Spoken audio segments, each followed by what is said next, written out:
It's time now for the best high school sports action from the WBCB Sports Network. Catch the best games from Bucks and Mercer County at WBCBsports.com and our Facebook page. Your home for high school sports is right here at WBCB 1490. Overcast skies and windy gusts for this afternoon's contest here from Notre Dame High School as the Irish play host to the Hopewell Valley Bulldogs, looking for their first win of the season coming up here on the WBCB Sports Network. A pleasant good afternoon, everybody. Mike Warren alongside Joe O'Gorman, the esteemed journalist for the Trentonian. Excited to have this afternoon's coverage here for you on the WBCB Sports Network. Joe, it's been a while since we've covered some baseball here, but similar conditions to the last time we were here. It was a windy one last season, and it's a windy one now as the Irish look for their first win of the year, coming off of a tough loss on the road at Steinert. It was a 3-2 victory for the Spartans in that one. A tough one, a walk-off pass ball resulted in the Spartans getting their first win and dropping the Irish to 0-1. The Irish return to their home field this afternoon, and they'll be looking to Tristan Stevenson to try to get them win number 1 on the season. First, Mike, it's good to be back with you. Absolutely, Joe. You know what I mean? I'm not sure it's April. It looks a little bit like a windy March day, but that's okay. You know what I mean? You just layer up and you go forward. Absolutely. You're right. That was first of all, it's a tough game for Notre Dame to open up with. I have no idea why, when you guys make the schedule, you're going to say, let's take 2 of our best teams in the league and let's have them play on a 30-degree April day. It's not bad. A little thought should go into the schedule, I think, a little bit more. But anyway, it was a tough one for Notre Dame, but 3-2. Notre Dame, is a team that returns a lot of players from last year. And, they've lost some keys. They've lost Dylan Palmer, who was a key. And in a lot of ways, he was the leader of the team. He was the leadoff. Besides being the leadoff batter, he had a lot to do with, I think, the atmosphere and the tempo that the team played with. So chemistry always plays into high school athletics, so that'll be a key for them.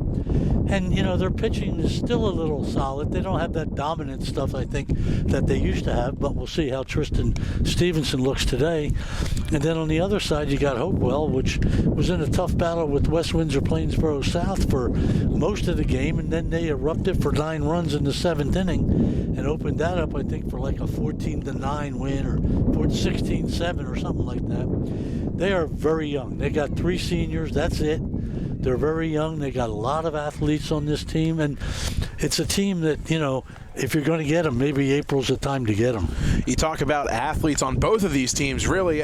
Hopewell Valley with a couple of multi-sport athletes, and we cover baseball, basketball, football here on the WBCB Sports Network. One of those multi-sport athletes for the Bulldogs, their third baseman, John Michael Vlasic, a 3-sport athlete, had success on the basketball court and the football field, and now trying to transition that into the springtime and trying to give the Irish a little bit more hurt. We covered the football game when Notre Dame and Hopewell Valley faced off, and John Michael Vlasic went off in that game. I believe he had 2 touchdowns and almost 100 yards receiving in that contest and took home Italian People's Bakery Player of the Game honors. So I can't remember the last time we had a multi-sport, multi-Italian People's Bakery Player of the Game winner, but definitely something to watch for in this one as it unfolds. And we look at the Irish as well. Multi-sport athletes galore on this Notre Dame Irish team. You have Jack Hughes at first base, who led the area in football from a sack standpoint in the CVC. You have Brendan Bucher, who is one of the best outside linebackers in football for Notre Dame and for the CVC as well. You have Luke Foley, who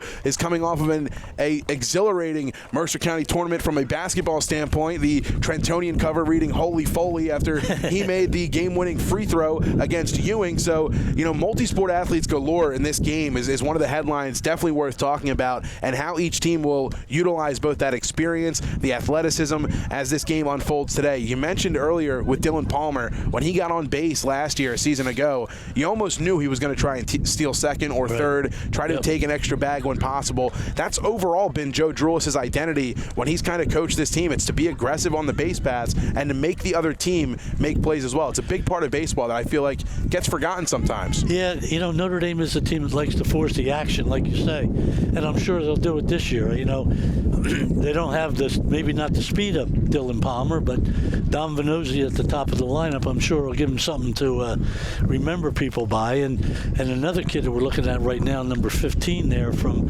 Hopewell Valley, is a kid by the name of Blake Enternack, who's a sophomore at Hopewell Valley, who was all Trentonian in ice hockey as a goalie. He alone got Hopewell Valley to the Mercer County Tournament Finals with his play in the nets. He was an excellent goalie, so he's another one of those two-sport athletes you talk about, Mike. It should be an exciting one today here on WBCB. Today's game is brought to you in part by the New Jersey Education Association, Haldeman Ford Subaru, the Mercer County Prosecutor's Office, Capital Health System, the Revere Restaurant, Notre Dame High School, the Trenton Thunder, Jammer Doors and Windows, Hyundai of Trenton, the Italian People's Bakery, the Trentonian, and this is the Trentonian pregame show, all proud to sponsor today's contest here on WBCB. It's the Hopewell Valley Bulldogs and the Irish of Notre Dame. We talked a little bit about Tristan Stevenson taking the bump. We'll see him first in this afternoon's contest, but for Hopewell Valley, they will turn to Jaden Shin to try to get them on to win number 2 this year. What can we expect to see from Jaden Shin, do you think, Joe? I really don't know, Mike. I haven't seen him pitch. Okay. But, I think Hopewell Valley, they come up, they got guys that like to work the corners. Their pitching staff is always decent. And, I understand the other day, it's so tough this early in the season to see what you're going to get out of these pitchers. And, nobody's going to get stretched out, that's for sure. At least not when the temperature's slipping into the 50s by the end of the day. Absolutely. That's one thing just from experience in the past early on in high school baseball, and that's one thing that this Irish staff will definitely emphasize. An experienced coaching staff does this Notre Dame team have. Joe Drulis keeping the continuity with a lot of his coaches through the majority of the years. It's been him and Bill Romano kind of heading things, and they've made a couple additions throughout the years. One of them to the pitching staff in Charlie Battis, a former stud for Joe Drulis, the number 1 ace back during the early 2010 years, and he went on to pitch at Monmouth as well. So you talk about Brendan Bucher going there, a little bit of that pipeline from Notre Dame to Monmouth. You see that on full display there with Charlie Battis. He's been able to add another element to the Notre Dame pitchers, sort of a calming presence with these guys when they needed it most, and it was evident last year Notre Dame's dominant CBC season, winning the regular season. Yeah, Charlie Battis was a good pitcher, not only in Notre Dame. I remember Charlie Moore pitching when he pitched in Babe Ruth for Nottingham. I think he was on that group that went to the World Series about 3 or 4 years in a row. But Charlie Battis was a very good pitcher. He's a great kid, and he's a big asset to the Notre Dame team, that's for sure. Seems like warm-up's just about finishing up here from Notre Dame High School. The Bulldogs seem just about set to go. First pitch on the other side. We'll take a quick break, let you hear from our sponsors. It's the Hopewell Valley Bulldogs and the Irish of Notre Dame. Mercer County Baseball is back here on WBCB. We'll be right back.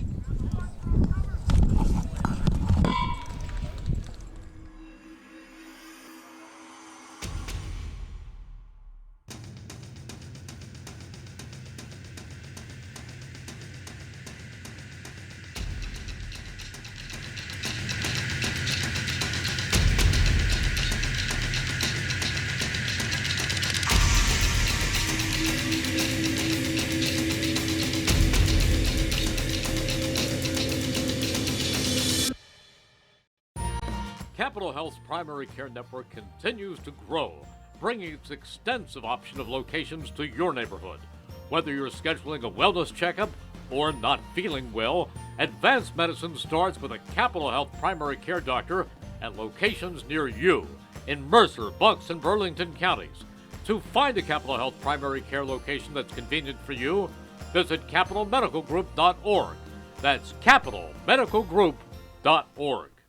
This is Merrill Reese reminding you that Haldeman Ford Subaru on Route 33 in Hamilton Township is more than just a great place to purchase a new Ford, Subaru, or pre-owned car or truck. Their collision and service centers services all makes and models and specializes in fleet service. Haldeman's Collision Center is renowned for their work. It's a state-of-the-art facility, all insurance accepted, free estimates and loaner cars available, and one of the friendliest staffs around. From small dents to major repairs on any make or model, it's Haldeman Ford Subaru Collision Center, Route 33 in Hamilton Township. They're good!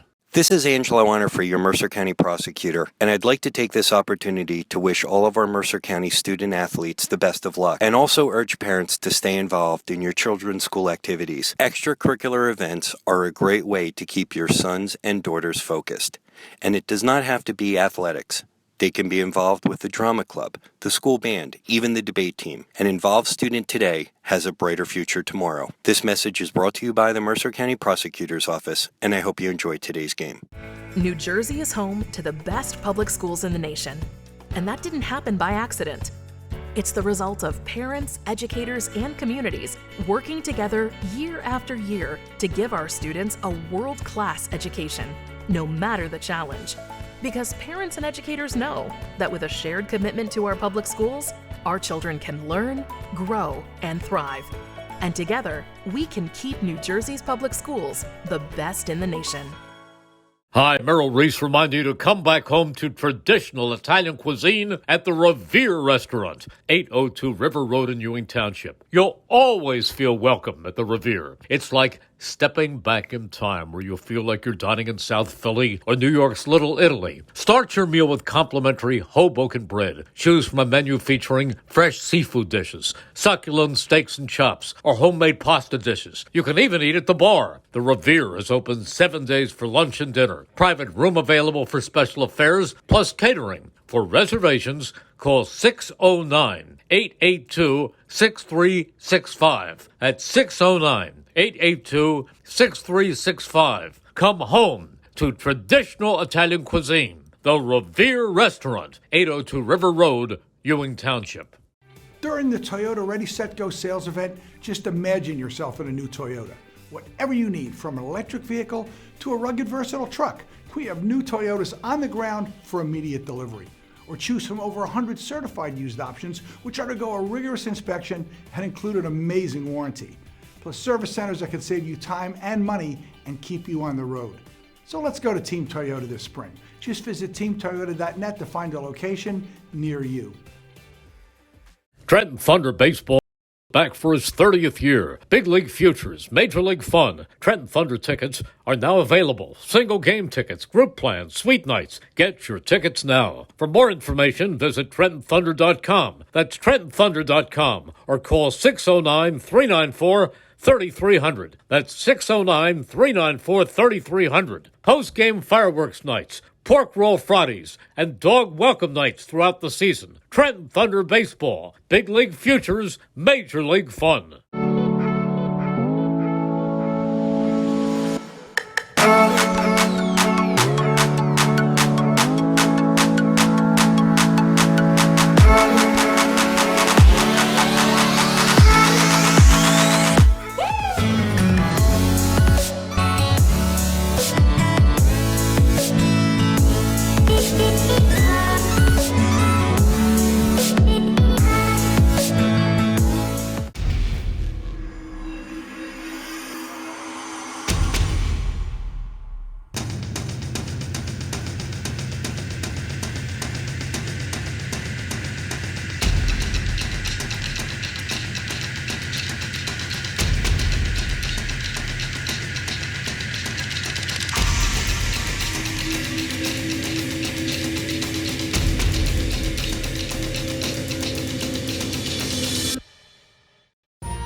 Capital Health's primary care network continues to grow, bringing its extensive option of locations to your neighborhood.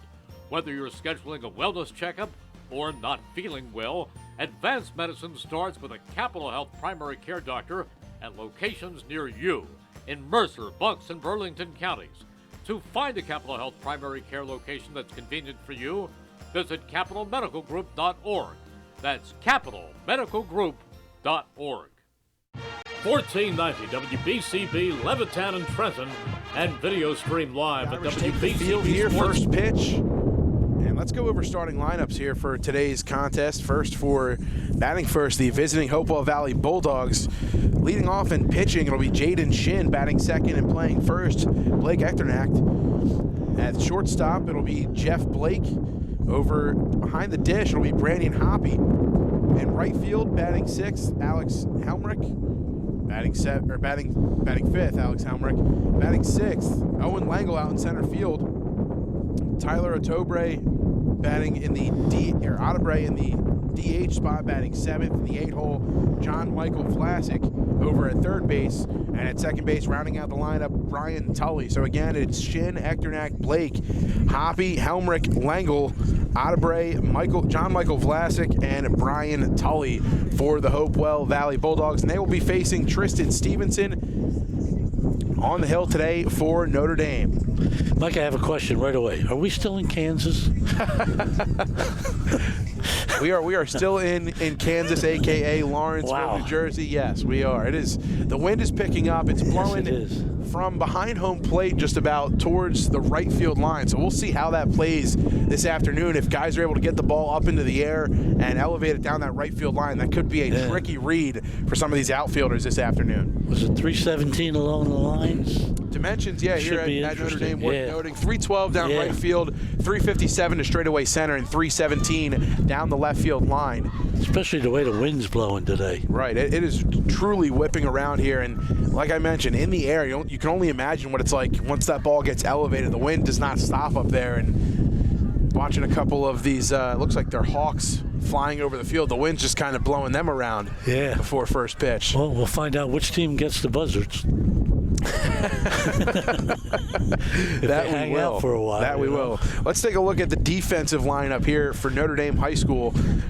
Let's start with the outfielders going from left to right. Lance Eilbacher out in left field, number 17, and center field, his brother, also the Catholic University commit, Logan Eilbacher. In right field will be Nicky DePalma. At third base, Dom Vizzoni. Over at shortstop, TJ Maglioso, the two-sport athlete, another one of these multi-sport athletes here on both of these teams today. We talked a little bit about that during the Trentonian pregame show. Nate Jones at second base. Over at first, it's Jack Hughes. On the hill, Tristan Stevenson. And behind the dish, number 12, Brendan Bucher, the Monmouth University commit. You know, you talk about Brendan Bucher. What a great athlete he is. And, you know, as we were talking, his dad just walked by. You know, what an amazing family that's been here at Notre Dame, the Buchers. You know, Robbie Bucher this week's the Patriot League Pitcher of the Week. Amazing. He's had a great year. He shut out Navy. That's awesome. I think when you shut out Navy in the Army, you move up a rank. I'm not sure if that works out. But, you know, I think he's a captain already. I'm sure he's considered a hero at West Point after shutting out Navy. Robbie had a great career here, and he's there. And but the Buchers have been a great mainstay athletically here at Notre Dame for several years now. Without a doubt. During just my tenure alone with WBCB, I mean, both the Buchers have been so dominant during that time. Both Robbie and Brendan getting ready to kick off his senior year on the home field here at Notre Dame High School. And their sister Kate was the Trentonian Field Hockey Player of the Year, so just doesn't stop. She's up at Merrimack. I think this might be her senior year coming up. I don't know where the time goes to, but that's okay. I'm staying young, Mike. That's all that matters. Darn right you are, Joe. The esteemed journalist from the Trentonian, Joe O'Gorman, here with us this afternoon. Always a pleasure to share the broadcast booth with him as home plate umpire and field umpire, going over the ground rules with head coach Ken Harrison of the Bulldogs, Joe Drulis, and Brendan Bucher there as well, as the Irish infield has lost their warm-up ball there. One just sailing right over the head of Jack Hughes. I think Ken Harrison, when I went down talking to him before the game, I think he mentioned he's been there 19 years. Wow. You know? And one of the cool things that Ken Harrison does for over the last couple seasons, a little bit of the Cross River rivalry that he's gotten going with the Pennsbury Falcons over in PA. Last 3 seasons, the Falcons have made their senior night out of playing against Hopewell Valley over at Thunder Park. So that's a cool event coming up, and we'll have that game later on in the month here on WBCB. Chris Ermer will have the call of that one, and highly recommend, if you're able to get on out, go ahead and see that game. A little Cross River action between Pennsylvania and New Jersey. It's a good matchup. Not just because we're here, but you have to give the management at BCB a lot of credit for doing what they do to highlight these high school athletes, no matter what the sport might be, football, basketball, baseball. They do a great job, and the management's really to be commended for everything that they do to bring these high school games to these people. And I remember a story a long time ago. It might have been a baseball game, but Hamilton or Ewing or somebody was playing Atlantic Shore from down around Summers Point. And one of the parents from the Atlantic Shore came up and said, "Oh, thanks so much for doing this. My mother's waiting for the game. She's in the Philippines." Wow. So, it really does go everywhere, and it's just great to be able to do it. And bring it to, a lot of these kids have parents and grandparents or aunts and uncles who don't live in the area anymore. Right. And that's why we do it. Really gives them an opportunity. Absolutely. Great. Very well said, Joe. And you have to give a special shout out to our head salesman at WBCB who makes a lot of these games possible, and Bill Redner. Bill is a broadcasting pioneer in this area. He really does a great job. He's well known in the Hamilton area, and a bar and restaurant owner back in the day, and now just one of the best salesmen around in terms of getting you what you're looking for, really, in terms of advertisement and just working with you. He does a great job of meeting each of his clients' needs whenever. And for reference, I mean, my dad himself is a client of Bill's, and my dad says if he doesn't hear from Bill at least once a week, he knows something's wrong or he's sick or something. So Bill does a great job just making sure the games get on and on time, and keeping in touch with his clients and renewing relationships. He does a great job with that, and we want to give Bill Redner all of the praise in the world for making these broadcasts possible for all. Bill has that great outgoing personality. He truly does. He's so good to everybody, Yes. and he never has a bad word to say about anybody. And you won't find anybody who has a bad thing to say about him. No. That's for sure. So looks like we're just about ready to start warm-ups finally here. It seems like Tristan Stevenson's going to be able to get some fastballs fired away here to Brendan Bucher and get warmed up finally here. Infielders in Notre Dame have been getting it going. Umpires arriving a little bit late to this contest, so they're establishing the ground rules with Joe Drulis and making sure they're underway here for this afternoon. We mentioned the weather conditions, and we'll highlight them again. It's a very windy afternoon. The wind's sort of blowing from behind us here on the first base side now. It was whipping in from behind home plate to start and blowing out towards the outfield, mainly towards the right field line, but now sort of a crosswind action, which can make things even trickier for outfielders and high fly balls in the infield as well. it's these swirling Meadowlands winds we got down here today. It's a beautiful afternoon for baseball nonetheless. It's not perfect conditions, but we got baseball on the docket here on WBCB, and you really can't beat that. No, it's always good to have baseball. Baseball is such a great sport. It's just it's so relaxing and things like that. And, you think of kids, baseball is the first sport most kids pick up. All right. Absolutely. You play t-ball. It's the first thing, you throw a ball, you catch a ball. So it's a great game. And speaking of it, I guess I have to say I kind of like the rule changes in the major leagues this year. There we go. Wonder how long it'll be until they start to creep their way into the high school game. Still, the old traditional rules here for the high school game is the Irish infield gather around the hill around Stevenson. They're ready to go. Bucher's fired down to second already, and the Irish break their huddle at the mound and get things underway. It's the lefty, Jaden Shin, the pitcher for the Hopewell Valley Bulldogs, leading off and getting us underway. Stevenson toes the rubber, gets his sign. He's set, ready to go. Kicks the leg and fires. This one belted in the air, has some distance on it, going back on it, up, and not able to make the catch that time. Out in right field, that's Nicky DePalma. On his way to second with a leadoff double on the first pitch is Jaden Shin, and he gave that one a charge. I don't know if you got to call that an error, Mike. Got his glove on it, just couldn't hold it, but ball was hit pretty good, so we'll give him a double. Yeah, that was a early generous season. A well stung baseball there from Shin. And it seemed like the wind definitely helped that one a little bit as well. Gave it a little bit of extra distance as DePalma had a little bit of trouble reading that one. So Shin's aboard at second with a double, and already needing a mound conference with his catcher is Tristan Stevenson. He'll talk things over with Bucher real quick. Just want to make sure they're on the same page. Yep. Get it all squared away. It's not like the old days. No more one's a fastball, two's a curve. Branches out. Shin gets his lead off of second.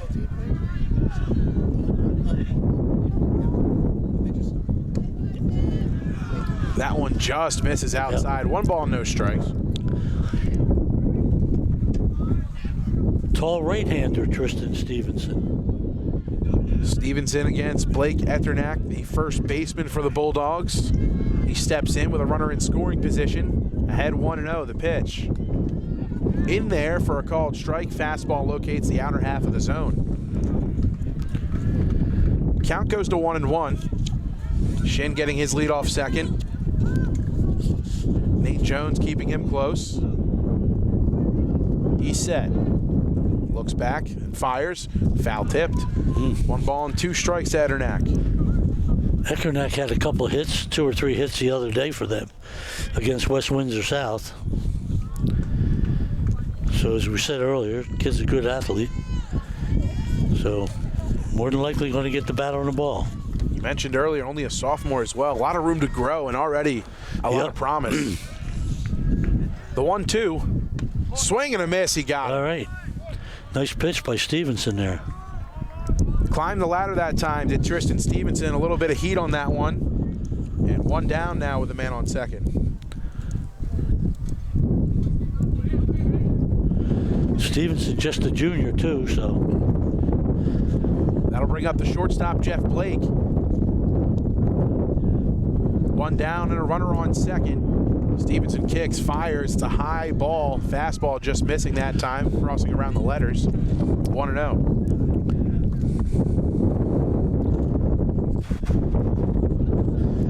Blake's also a pitcher. He pitched a couple innings in their season opener, and he pitched 2 innings and had 3 strikeouts. So one of the versatile players there on Hopewell. This one in the air, right center field. Reaching up to make the catch that time. That's Nicky DePalma. You had a read on that one. He'll leave Shin at second base, and there's 2 outs. He's 2 inches shorter. That ball's at the fence. And we talked about it just a little bit during the pregame show, Joe. The wind already making its presence felt. That time, DePalma securing that fly ball, but still didn't look like he had the best read on it. He got out there quick, too. Really did. When it first went off the bat, I thought it was in the gap there. Stevenson has a chance to get out of here after a leadoff double. This is Brandon Hoppy, the catcher. Takes a fastball away. It's 1-0. Another one of their left-handed batters. So after the leadoff double on the first pitch of the game from Jaden Shin, the Bulldogs in danger of stranding their first runner in scoring position this afternoon. Stevenson behind 0-1 the pitch. He did go with that one, and that was a mean changeup. He did commit.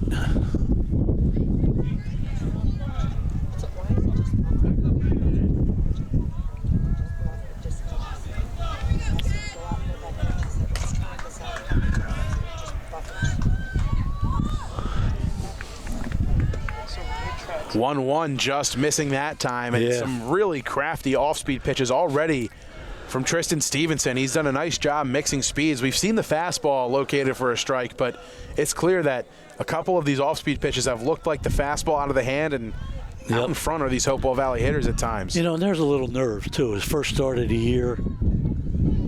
2-1, belt to the left side. That's down for a base knock. Shin's on his way home. Eilbacher fields it. He fires it home. It's a play at the plate, cut off.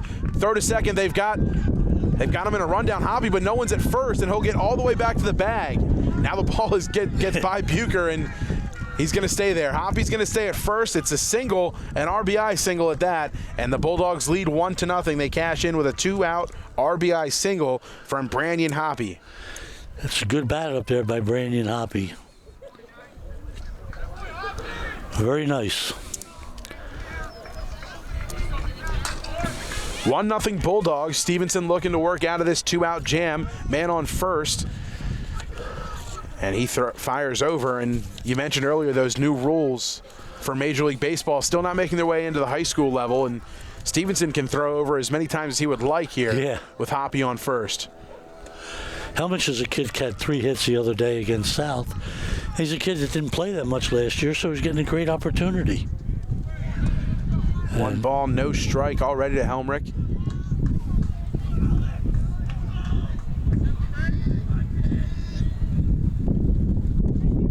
That fastball crosses at the knees for a strike. With a catcher here on first, we think he's not going to steal, right, Mike? I don't think so. 2 outs. I think he'll be staying put. Might just try and toy with the pitcher a little bit, but Stevenson seems pretty set in on the mitt. Looks into the mitt, gets his sign, kicks and fires. Fastball blows it by him, snapped over to first, not in time. A little too high that time for Jack Hughes, but it had the zip on it from Bucher, that's for sure. Yeah, it was a nice pickoff attempt. Count moves to 1-2 on the called or on the swing and the miss strike that time. And you notice here Stevenson toying a little bit with the sidestep and the high leg kick from the stretch here. See what he goes to on the 1-2. It's a high leg kick and an off-speed pitch outside. Count goes even 2-2. I'm not counting pitches, but he's getting a little deep for first inning already. But again, like we said, you got to have some nerves. The weather's not the greatest with the wind, so that keeps it a little chilly. This one fouled off and well out of play, heading back towards the softball field. That's right. We got to dodge softballs from behind us, right, Mike? It's true. We are in what some might call between a rock and a hard place. Now we've got the baseball game right here in front of us, but the softball field behind us, also Notre Dame Irish softball and Hopewell Valley softball going at it. Swing and a miss on an elevated fastball, and Stevenson works out of the inning. The Bulldogs get on the board first.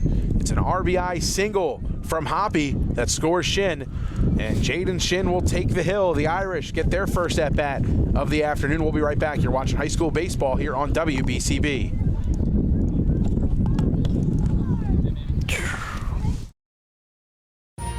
Capital Health's primary care network continues to grow, bringing its extensive option of locations to your neighborhood. Whether you're scheduling a wellness checkup or not feeling well, advanced medicine starts with a Capital Health primary care doctor at locations near you in Mercer, Bucks, and Burlington counties. To find a Capital Health primary care location that's convenient for you, visit capitalmedicalgroup.org. That's capitalmedicalgroup.org. This is Angelo Honor, your Mercer County prosecutor, and I'd like to take this opportunity to wish all of our Mercer County student athletes the best of luck, and also urge parents to stay involved in your children's school activities. Extracurricular events are a great way to keep your sons and daughters focused, and it does not have to be athletics. They can be involved with the drama club, the school band, even the debate team. An involved student today has a brighter future tomorrow. This message is brought to you by the Mercer County Prosecutor's Office, and I hope you enjoyed today's game. This is Merrill Reese reminding you that Haldeman Ford Subaru. Home half of the first inning here from Notre Dame High School. Irish coming up to bat. Their first hack at it, trailing 1-0 after the leadoff double from Jaden Shin, who takes the mound now for Hopewell Valley. And no better way to help yourself out there, Joe, than to get on base, get into scoring position on the first pitch of the game, and then his teammates helping him out, getting the first run of this contest. It's always good to get the first lead, but now it's time for the Hopewell Valley Bulldogs to see if they can build off of that with a shutdown inning. Yeah, I was thinking the same thing, Mike. He comes out, stakes himself to a 1-0 lead. Now it's up to him. Can he hold it? And it definitely will not be easy for him to hold just a one-run lead when you talk about this explosive Notre Dame lineup, 1 through 9, a ton of talent and a ton of college commits on this roster. We'll see Dom Vizzoni, Justin Prekop, and Brendan Bucher, the first three for Notre Dame, and it's Vizzoni up to bat first. Here for Notre Dame, the third baseman steps into the box. The first pitch he sees is in the dirt for a ball. Like we talked earlier, Notre Dame's got about 6 or 7 kids in the lineup that were starters last year or played a dominant role. Prekop might not have been much of a field player last year, but he was one of their pitchers, and now he's getting his opportunity to bat. 1-0 from Shin is low. 2 balls and no strikes. I heard a funny story last year or an interesting story, I should say, from Brendan Bucher's grandfather. He was at a game as a strike gets called in for a fastball that time. 2 balls and 1 strike now to Vizzoni. And he was talking about how close Bucher and Jack Hughes are. And Jack originally wasn't, getting the amount of reps at the plate that he would like, as seeing a strike that time as Vizzoni. It's 2-2. Right. And so Jack asked Brendan if he would talk to the coaches on his behalf. And, you know, Brendan kind of just, he did, but he also told him, he's like, you have to make your case for yourself as well. And, you know, they both started putting the work in the cages, and there was a couple games, it might have been the Hopewell Valley game, but he got a shot in a CVC game and had a couple of RBI doubles and made his way into the starting lineup from there on out. So Jack Hughes, as the ones rolled down the third base line, just fouled. Yeah, just fouled, right. That one was close, but yes, it was. Just left of that bag near John Michael Vlasic for the Bulldogs, and that ball was pretty well stung. Would have been extra bases if it was fair for Vizzoni.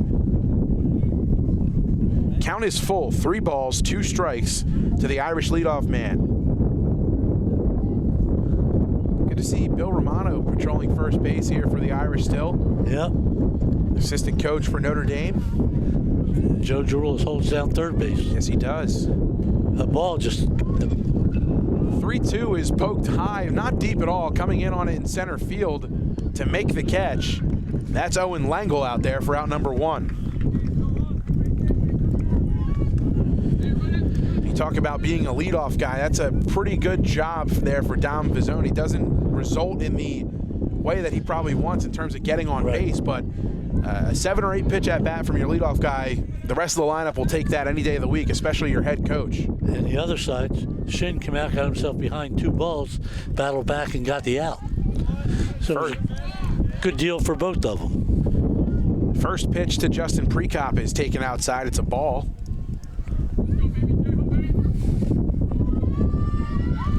This one stung into the right center gap. It's down, and this should be extra bases. Prekop touches first. He's on his way to 2, and he will stand in there with a double.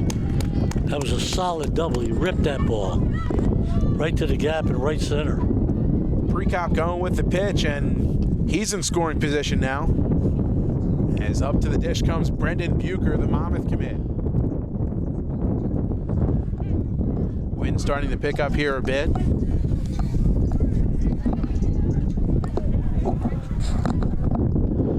Good thing I got enough bulk to keep me down here, Mike. Me too, Joe. Prekop gets his lead off second. Shin looking, picks up the leg, fires. This one in the air to left center field, and it's going to be caught by the center fielder. Bluffing the tag was Prekop, and Langle coming in that time to record out number 2. Bucher stung it pretty well, but just right at Langle. Langle had him lined up pretty good, more so dead center than left center. Our angle's a little bit off, so my apologies to the folks at home, but that one hit just about straightaway center by Bucher for the fly out. He saw the pitch he wanted, and he got it right away.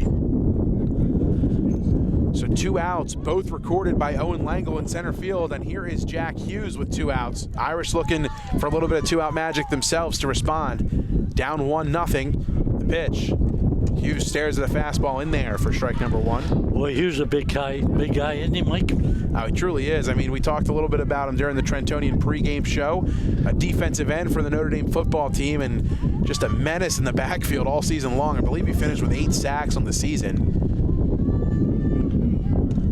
Fastball low that time, crossing just below the knees, evens the count at 1 apiece. Tough for these pitchers with this wind and this. When that wind kicks up, you could have a wind chill factor here. The 1-1. Hughes gets a hold of this one, but it'll cross foul down the right field line. 1-2 to Jack Hughes. Shin's ahead now. Let's see what he wants to do here. I mean, get ahead of the batter. The guy on second base, you're still in a situation where you got to make him hit your pitch. So I'm sure, just like Stevenson in the top half of the first, Shin like to get out of here with no further damage than a double. The 1-2 pitch from Shin, curveball. That one's high. It stayed up there too. Just didn't get on top of that. Yeah. 2 balls, 2 strikes, 2 outs. Bottom of the first. Man on second base for the Irish. It's Justin Prekop, who had a double to the right center field gap. Shin kicks, fires the 2-2, fouled back. Jack Hughes staying alive as that foul ball bouncing onto the softball field here behind us. Uh-oh, got baseball wars going on here. Count remains 2-2. Deuces are wild here in the bottom of the second. 2 balls, 2 strikes, 2 outs. Man on second base. Hughes digs into the dirt. Shin elevates his leg, fires, called. Strike 3 on the outside corner, and he works out of the jam. Precop doubles, but the Irish strand him. Jaden Shin painting the outer black to retire the side, and that will do it for 1 inning. Hopewell Valley on top. And a great time to remind you folks that spring is here, and it is time to view the world through Jammer Doors and Windows, a family-owned and operated local business since Babe Ruth started playing for the Yankees in 1920. And today, Jammer continues to swat home run sales, service and installation of garage doors and openers, entry doors, patio doors, storm doors, and windows. Jammer Doors features Rainer garage doors, steel or aluminum, and crafted for dependable, long-lasting service. Jammer Doors and Windows do their own work and installation using no subcontractors, saving you money. Avoid the big box stores and save with Jammer Doors and Windows.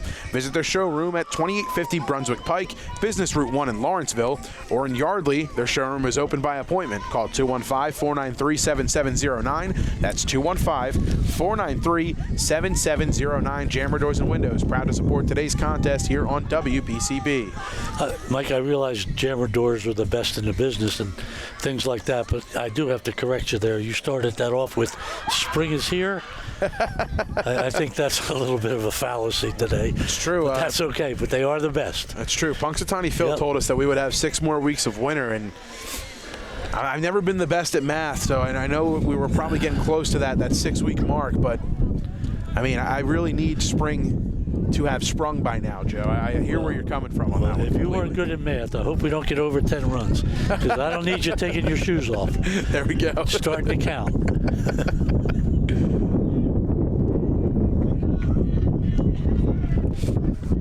It'll be Owen Langle leading things off here for Hopewell Valley as he ropes this one to right center field for a base hit. This one could be 2. Coming up with it and firing it in is Nicky DePalma, and he will hold Langle at first base. Langle recording 2 outs in the field last inning and leading off here with a single. I guess all those runs, those 14 runs they scored against West Windsor Plainsboro South was no fluke. This team come out hitting. And here comes Tyler Otterbray. Yeah, Otterbray, one of the hotter bats to start the year. Only 1 game played to this point, of course, but 3 for 4 his last time out, 3 RBIs. He can really do some damage up at the dish, and I think it speaks volumes to Coach Ken Harrison and the depth that, you mentioned the lack of experience, but the depth that he feels he has putting Otterbray in the 7-hole. 0-1. Change up in the dirt that time. Count even. Hopewell's also a very, very young team. So it's also going to be a team to watch throughout the year to see how much they grow.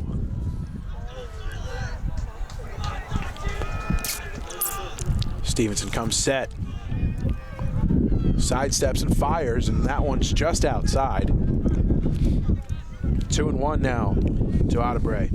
What do you think these pitchers, how many, this time of the year, a day like this, how many innings you think they want to let them go? I believe it's an inning-by-inning basis, really, and it's, you know, you'd like to see your starter get you 3 if they can. Yep. As Langle bluffs to steal that time. He'll retreat back to first base. 2-2 the count. I think like 4 would be like the max, you know Right. what I mean? To want to see him go. I remember a couple years ago, we were here, I think it was close to opening day, but Ryan McNona was on the mound for Notre Dame, and it was early on then, and they said, Joe Drulis said that day he was only giving him 2 innings. Yeah. Off-speed high that time. Count goes full, 3 balls and 2 strikes to Otterbray. I think Langle will be off with the pitch here. Good possibility. Nobody out, man on first. There he He's off goes. with the pitch. It's low, and it's ball 4. Otterbray works a walk. Man on first and second, still nobody out.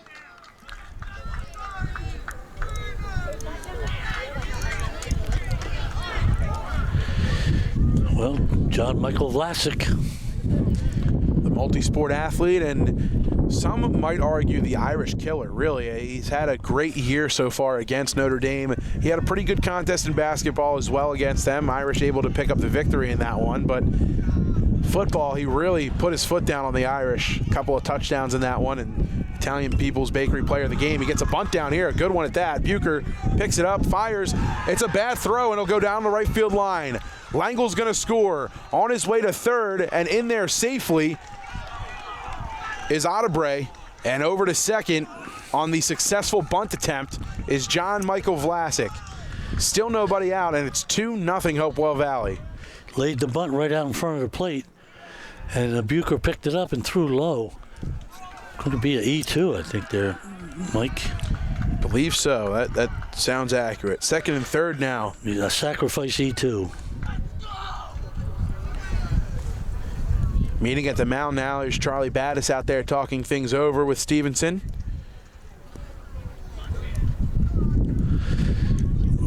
Now it's going to be a matter of settling Tristan Stevenson down. You know, you get no outs yet. You got runners at second and third. You're 2 runs down. And like we talked, it's not easy for a kid like Stevenson. He goes out there, junior. I don't know how many games he started last year, if he started any. And, you know, I mean, he's right now number 2 on the depth chart as far as, you know, on the rotation. So I'm sure he's going to be okay.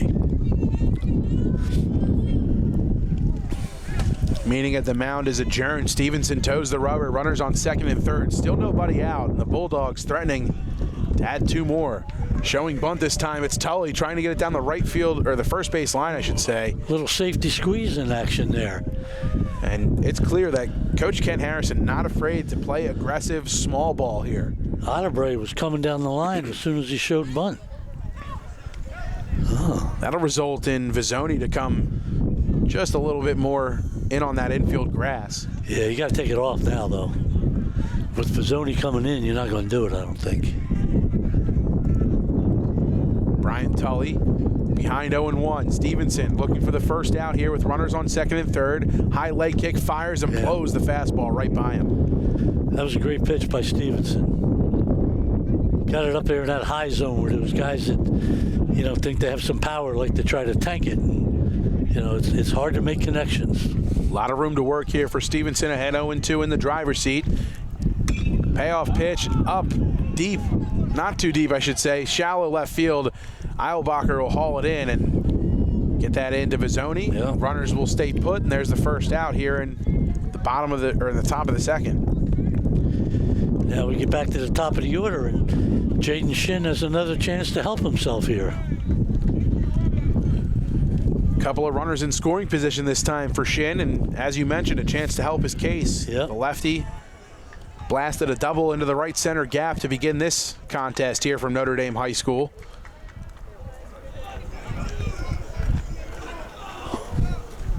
First pitch low in the dirt, stopped by Bucher. Runners will stay put. As the ball hit the dirt first, and What do you think it hit him? Shin believed, yeah, he was hit on that one, but home plate umpire will call him back to the box. All right, let's go to the replay, Mike. Doesn't look like he was hit.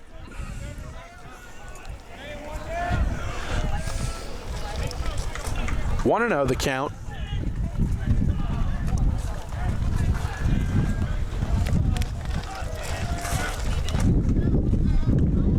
Shin stares at a fastball outside, 2-0. We got everybody here today. I just saw the Hamilton lacrosse team, girls lacrosse behind us. There's a jamboree out here today at Notre Dame. Spring sports in full force here this afternoon. Stevenson's 2-0, taken for a called strike. 2-1. Nice battle back pitch there by Stevenson.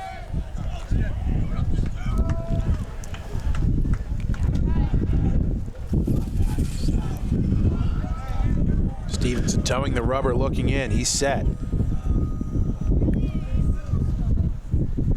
2-1 on the way to Shin. Fouled back. Counts even, 2 apiece.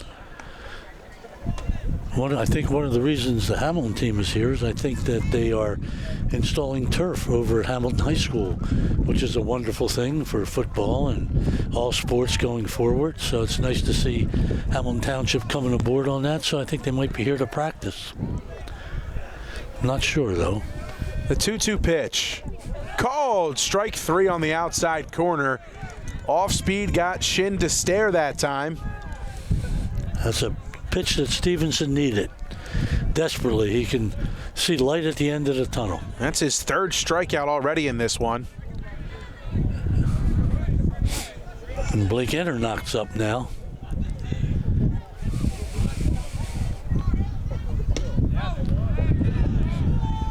First pitch just outside, and Bucher wanted to appeal to see if Echternack went that time, and he did not. He might be right about 2 innings for Stevenson, only because it's so cold and the pitches he's thrown. He's not pitching badly. He certainly pitched himself out of trouble there. This one roped right at the shortstop in Magliazzo, and that'll retire the side. Stevenson works out of a jam, keeps the damage to just 1, and it's 2-0 in favor of Hopewell Valley. We'll step aside here on WBCB. Irish coming to bat when we return here on the WBCB Sports Network. Stick with us.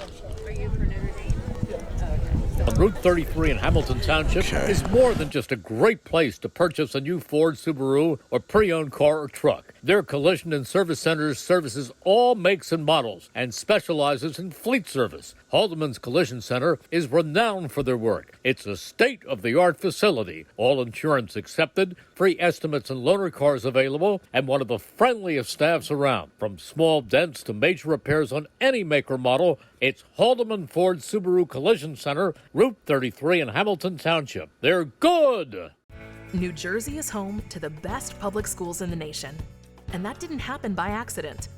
It's the result of parents, educators, and communities working together year after year to give our students a world-class education, no matter the challenge. Because parents and educators know that with a shared commitment to our public schools, our children can learn, grow, and thrive. And together, we can keep New Jersey's public schools the best in the nation. Hi, Merrill Reese reminding you to come back. Things off. It's Nicky DePalma here in the bottom half of the second. Irish trailing 2-0. Jaden Shin's first pitch is taken in the dirt. 1-0. You mentioned something there between innings, Mike, about the Notre Dame coaches going out and talking to Tristan Stevenson, kind of really settled him down. DePalma flies this one to the right side. It is a fair ball. This is going to be extra bases for DePalma. He's well on his way to second and in there with a leadoff double. Nicky DePalma just taking that one where it was thrown, and that one had some warning track power. Yeah, that got right down the line. That was a nice shot. DePalma shows some speed getting out of the gate there, too. Notre Dame has a chance here to get this a little closer here, a leadoff double. That'll bring up the Catholic University commit, one of 2 on this team, and Logan Eilbacher, the other being his brother Lance Eilbacher on deck. Here's Logan. Runner in scoring position, nobody out, trailing 2-0. First pitch from Jaden Shin, left side, well foul, 0-1. Joe Drulis reached out, tried to grab that foul ball. He hasn't been able to go to his right since the 80s. Don't do Joe like that, come on. We love Joe Drulis here at WBCB, always accommodating. And he is, he's great. Joe's a great guy. During the football and basketball seasons, it's always great seeing him. And good seeing him during baseball season too, but obviously a little bit more occupied during baseball season. Can't talk to him as much on game days, obviously, and it was great getting to pick his brain during the offseason. And I'll tell you, I don't know if anyone had more fun watching Luke Foley and the Mercer County tournament than Joe Drulis. 1-1. This one's poked left side, fielded, not cleanly, however, and Eilbacher's going to find himself on first. Runners at the corner, still nobody out, and an E6 that time is Jeff Blake unable to handle that grounder.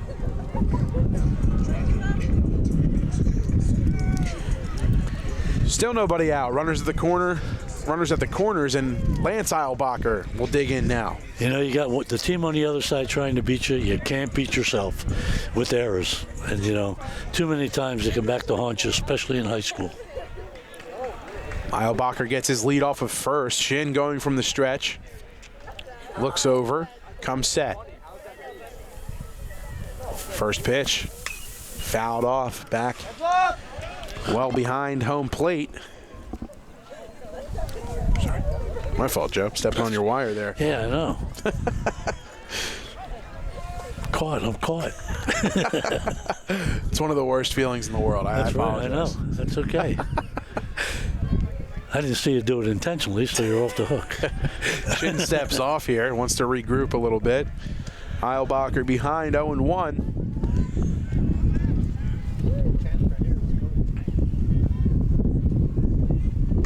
Off speed, taken, throw to second, not in time, and runners stay put. An opportunity potentially for De Palma to snag home there on the mishandled throw down to second, but still nobody out. Runners at second and third. Could be in a worse spot if you're Notre Dame. Yeah, I think De Palma got caught in the middle there. He didn't know if he was going to go or not. He really didn't give himself a big enough lead off a third that when the ball went through that he could get home quickly. No balls, 2 strikes to Lance Eilbacher. That one just high and outside, 1-2. Now on the other side, like we talked about Stevenson, Shin needs a big out here for him. That he does. Shin's 1-2. Poked in the air right side. Looks like it's in play. Coming in and making an outstanding acrobatic catch out in right field. That's Alex Helmrich. And a sacrifice fly will be the assigned scoring for that one. Yep. Eilbacher doing a job that time and getting the Irish on the board.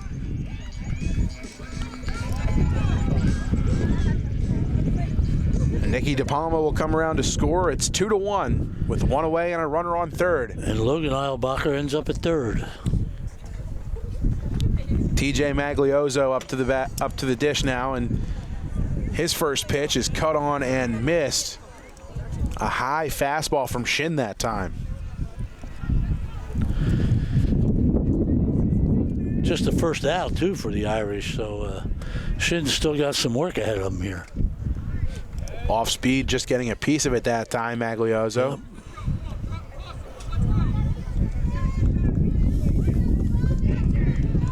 Another multi-sport athlete for the Irish. TJ having some success on the football field this year, and earlier in the football season when the Irish were without A.J. Serace, the Rutgers commit at quarterback. It was quarterbacked by committee with Brett Spearnock and TJ Magliozzo, and both of those guys did quite the job to keep the Irish football team afloat until A.J. was back. That's a nice recruit for Rutgers. I think I like Serace as a quarterback. Nice, very nice player.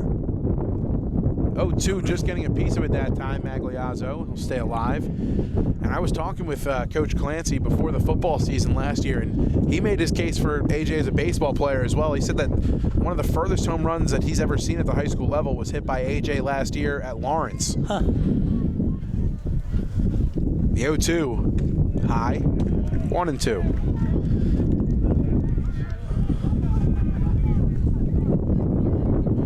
Nate Jones would be up next. Magliozzo stares at a called strike 3 on the outside half. Some off speed had him fooled that time, and just like that, 2 down. I think we're talking football because of this weather. Makes you think of football, cloudy. It's like a football Saturday out here. It's funny, the first couple football games are always hot, and the first couple baseball games are always cold. Yes. I still contend I would rather do football in the snow in November than baseball in April. Other than the fact they tripled my salary to come out here today. Jaden Shin hums one in there. Called strike. They tripled it by giving me a cup, and I get to work the stands and pass it through. That's Nate Jones, the 1-1 to him is outside, 2-1. I feel bad for the kids at this time of year because every at-bat stings. That's number one. Right. And number two, you're standing out there and it's so hard to get warm. 2-1. This one lined center field, and it'll drop in for a base hit. Coming in to score is Eilbacher. Nate Jones with an RBI single, and we are all knotted up at 2. Well, Notre Dame got themselves back.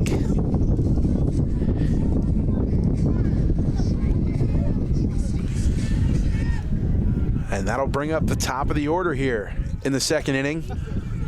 Irish already with 2 across, a runner on first here with 2 away. It's Dom Vizzoni. That ball kind of died on L'Engle out there. Vizzoni shoots this one left side, and Blake can't handle it. Boots it into left field. That's the second time this inning that Jeff Blake has been unable to field a ground ball cleanly. First and second now for the Irish with 2 away.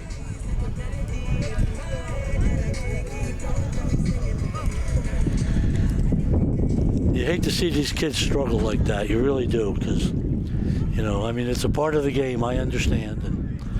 But, you know, they're out there giving everything they got, and the last thing they want to do is something make an error.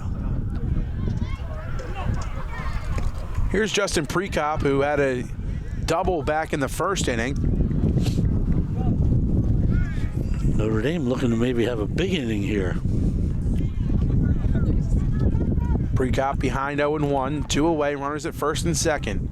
Jaden Shin kicks and fires the fastball, not able to find the zone that time. Boy, that looked good from up here, but we got a bad angle. It's true. We are favored to one side of the plate. Right. From where and I have a pole in front of me, so that makes it even tougher.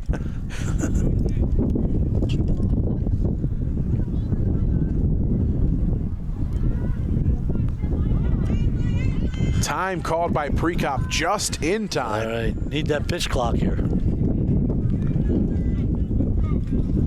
Runners will retreat to their bags and reestablish their leads on the base paths. Count still remains 1-1. The pitch from Shin. This one, a good ride to left center field. Center fielder seems to have it measured. That's L'Engle out there for the catch, and that'll retire the side. 2 runs across in the inning for Notre Dame. We're all knotted up. It's a whole new ball game. We'll head to the top of the third inning here from Notre Dame High School, and we'll let you know about the Italian People's Bakery. They're proud to support high school sports on the WBCB Sports Network. You can visit them at their signature location at 63 Butler Street for the finest rolls, deli meats, and pastries. Drive by to smell that bread made daily, or have them cater your next party or affair. The Italian People's Bakery, located at 63 Butler Street, is the place to go for the best hoagies on Sunday afternoon and the finest dessert trays for your special get-together. Visit them once again at 63 Butler Street in Chambersburg, the Italian People's Bakery since 1936. Was there today to pick up some rolls. There you go. Great rolls at Italian People's Bakery. Quality product there. Yep. And it looks like we're going to keep the same pitcher on the hill here in terms of the Irish. Tristan Stevenson will stay in the game. Third inning. Good thing I opted for the heavier jacket today, Mike. A very good call indeed, Joe. And I was lucky enough to leave some extra layers in my car for this one. A hoodie, a windbreaker jacket, a winter hat, some gloves, just to name a few. But interested to see how long exactly the leash is here for Tristan Stevenson, as this will be his third inning of work. Yep. And he's probably just around 40 pitches, maybe even closer to 50 at this point. Yeah, he's thrown a few in the first 2 innings, so we'll see how long they go with them. But I do think this most certainly probably will be his last. I would think. Unless, again, I don't know their overall pitching situation, but it can't be that thin. You know what I mean? This is Jeff Blake leading things off and staring at a fastball low for ball 1. Talk about a kid who'd like to get a second chance up here at the plate. It's Blake. I'm sure he was chomping at the bit to get up there. Pitch outside that time. 2-0 the count.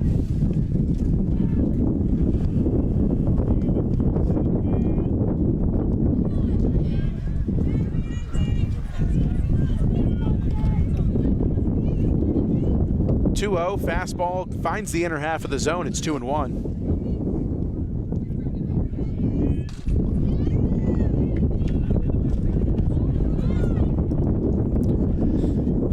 starting to see ice crystals form in my water here in front of me. Swing and a miss at a fastball that time. Counts even at 2. Yeah, it's the wind. If the wind wasn't around, it wouldn't be a bad day. It would not be a bad day at all. It would just be a typical spring day, 66 degrees. I know. 2-2 pitch. Just getting a piece of that one is Blake. He did just get a piece of that. You were 100% right on that one, Mike. Saw it late and reached out and got it. That's all you need sometimes, just to extend the at-bat. Yep. And increase the probability of seeing a mistake as the batter. 2 balls, 2 strikes. Stevenson gets the sign from Bucher.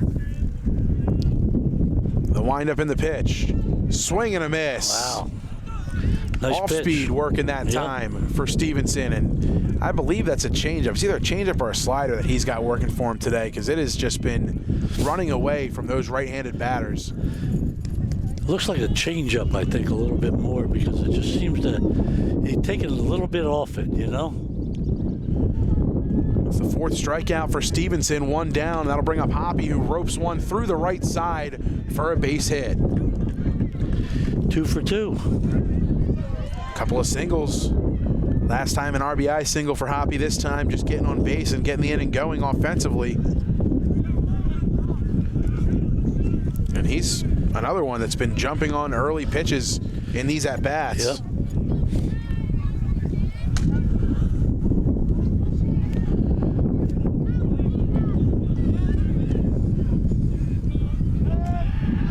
Throw over to first this time, and I believe we have our first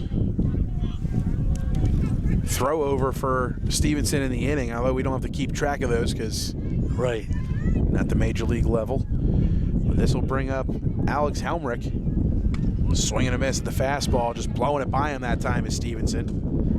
I don't know. I think old Hoppy here looks runnerish. See what they do this time. Last time there were 2 outs when he was on first, and they wanted to play it safe. This time, just 1. He keeps stretching his lead a little bit here. High off-speed pitch that time. He's lost the grip, it seemed like. Just a little high.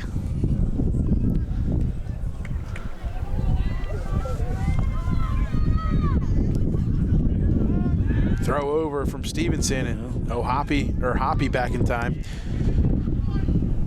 I want to call him O'Hoppy, the Phillies' former prospect, Logan O'Hoppy, but this is Brandon Hoppy. This one shot in the air left side, not too deep, but well foul, and unable to haul it in for the foul out was Logan Eilbacher, or Lance, excuse me. These batters are putting these balls up in the air. They're getting up there in the stratosphere, some of these balls here. That's why the birds left. They didn't want to get hit. We've seen a couple of them now really get it up there, as you mentioned, Joe. And we talked about it a little bit during the pregame show. This wind has changed direction a number of times. Yeah. It really just feels like it's just going in circles at this point.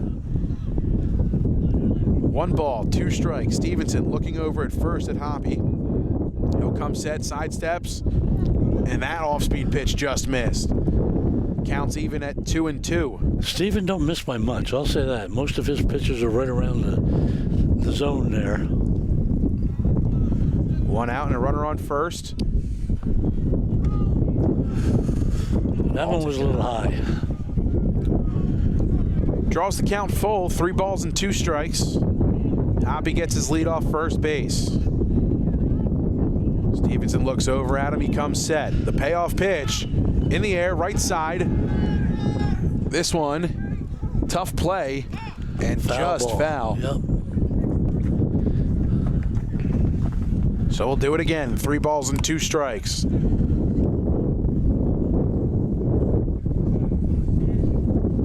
Wind continuing to pick up. Top of the 3rd. 3-2 count to Helmrich.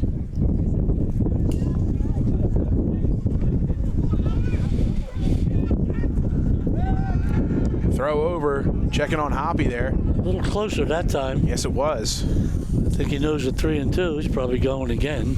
You can tell he's leaning one way that time, trying to get a jump here. There he Another is. throw over. Yep.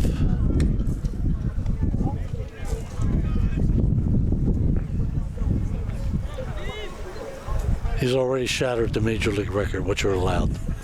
3-2, fouled straight up, but out of play. Poor Hopewell Valley catchers had to go up and down now 3 times. Bad enough he's sitting behind a plate in this weather. Now they're making the poor kid run 90 feet every 20 seconds.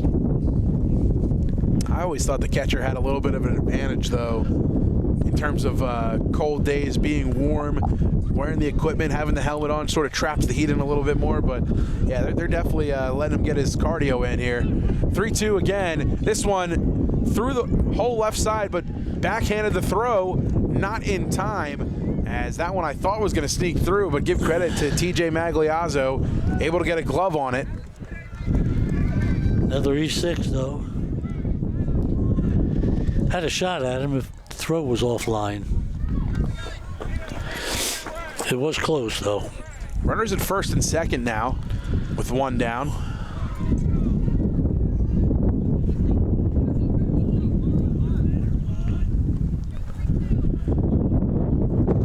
Whoa. Stevenson's first pitch, as we lose our papers here in the booth. Booth? This is a big booth. Yeah. Thank you so much.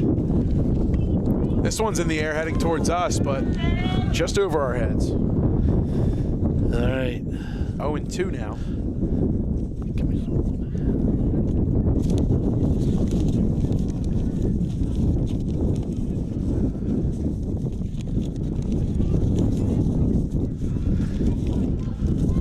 These blow away. None of us are getting paid. A fastball that looked pretty good is called a ball. It's 1-1 now. Excuse me, 1-2. Runners at first and second. Get their lead. Stevenson, the pitch. In the dirt, blocked by Bucher. Runners will stay put. Nice stop by Bucher to keep that in front.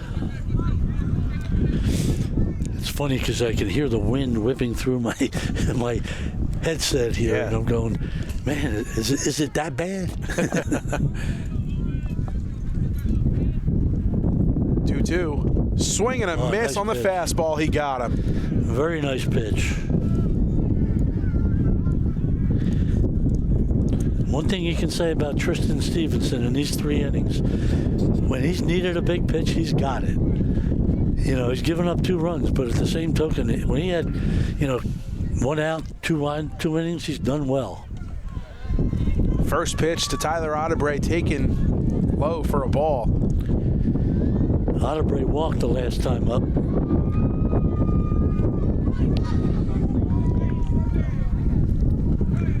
Knotted up at 2 apiece. 1 ball, no strikes to Otterbray. Takes a fastball at the knees in there for a called strike 1.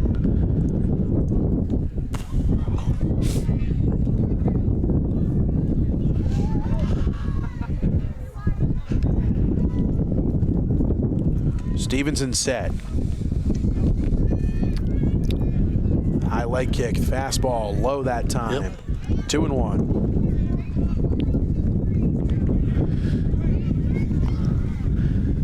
They still have fields back behind the trees down there, Mike, do you know, at Notre Dame? I believe so. I believe a couple years ago they made some renovations to those fields and spruced them up a bit.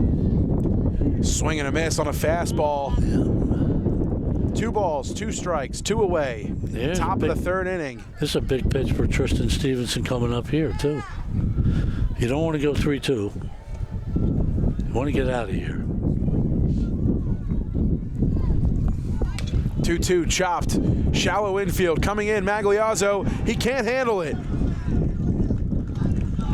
Bases are loaded now with 2 outs. That was a tough choice. I think you got to give him a base infield hit on that one.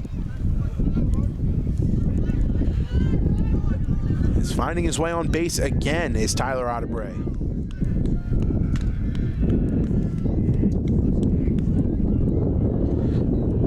Vlasic, who had that sacrifice that allowed a run to score with the error on the throw. This is John Michael Vlasic. 2 away. First pitch. Swing and a miss. Puts the fastball right by him. A little extra life on that one. Yeah, Vlasic looked like he wanted to put that somewhere out in the trees.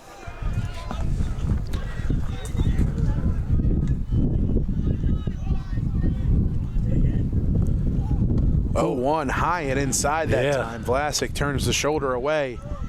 That'll back him up a little bit. 1-1. I'm sure that's the last place Stevenson wanted to put the ball.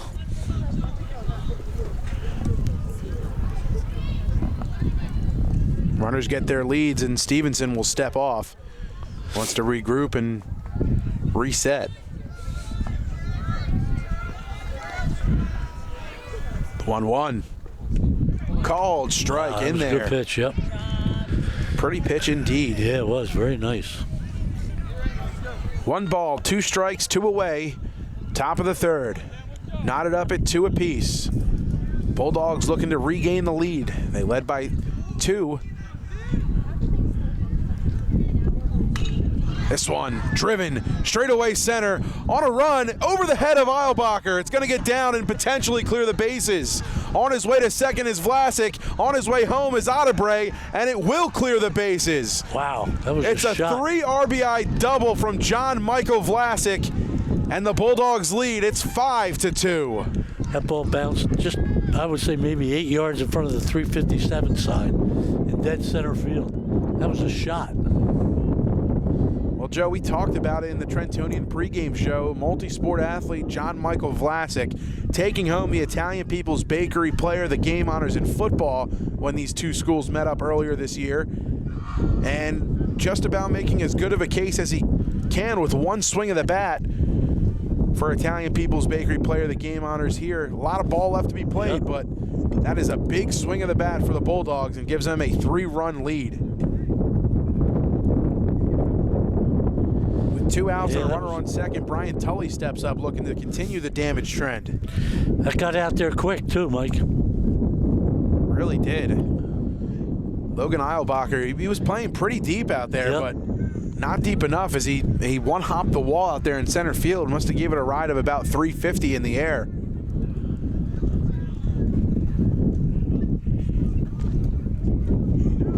That one low in the dirt. Moves the count to 2-2. Well, Hopewell's been able to put numbers up on every inning now.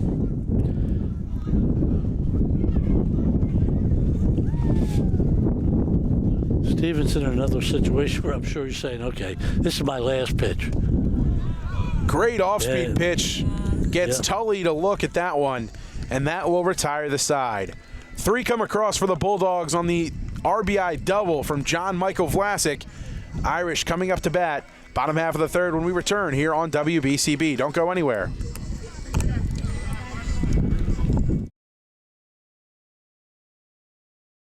Home to traditional Italian cuisine at the Revere Restaurant, 802 River Road in Ewing Township. You'll always feel welcome at the Revere. It's like stepping back in time where you'll feel like you're dining in South Philly or New York's Little Italy. Start your meal with complimentary Hoboken bread. Choose from a menu featuring fresh seafood dishes, succulent steaks and chops, or homemade pasta dishes. You can even eat at the bar. The Revere is open 7 days for lunch and dinner. Private room available for special affairs, plus catering. For reservations, call 609-882-6365. That's 609-882-6365. Come home to traditional Italian cuisine. The Revere Restaurant, 802 River Road, Ewing Township.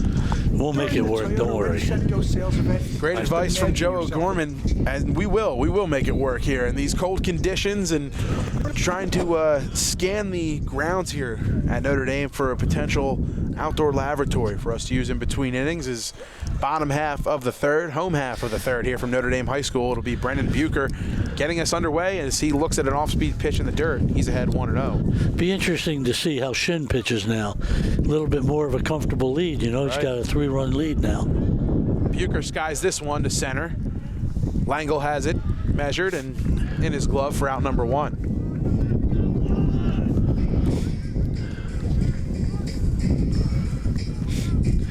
Jack Hughes come up. He was Shin's first strikeout victim of the game last time. I'm sure he'd like to make amends for that.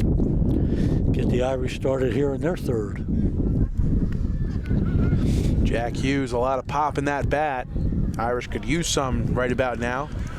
trailing by 3 after the big inning from Hopewell Valley. One swing of the bat from John Michael Vlasic cleared the bases with an RBI double. 3 RBIs as Hughes pokes this one up the middle. It's a base hit. Yeah, he ripped that one. Jack Hughes gets on board, 1 out, and a man on first for Notre Dame. Here's Nicky DePalma, right fielder for the Irish. He had a double and a run scored back in the second inning, looking to continue that trend here for Notre Dame. Yep, he put it down the right field line. DePalma ropes one, and it's caught by Blake. Hughes gets back to first just in time, as DePalma gave that one a good sting, but Jeff Blake sticking the glove up and making the play. Boy, he was in the right spot at the right time. Make a great catch.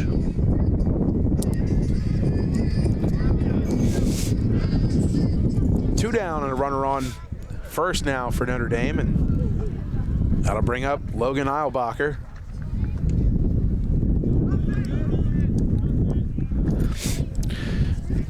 The Eilbachers are going to Catholic next year, right? That they are. Both of them. Logan and Lance committed to Catholic U, continuing their academic and athletic careers. Yep, Jack Hughes is going to Lackawanna College.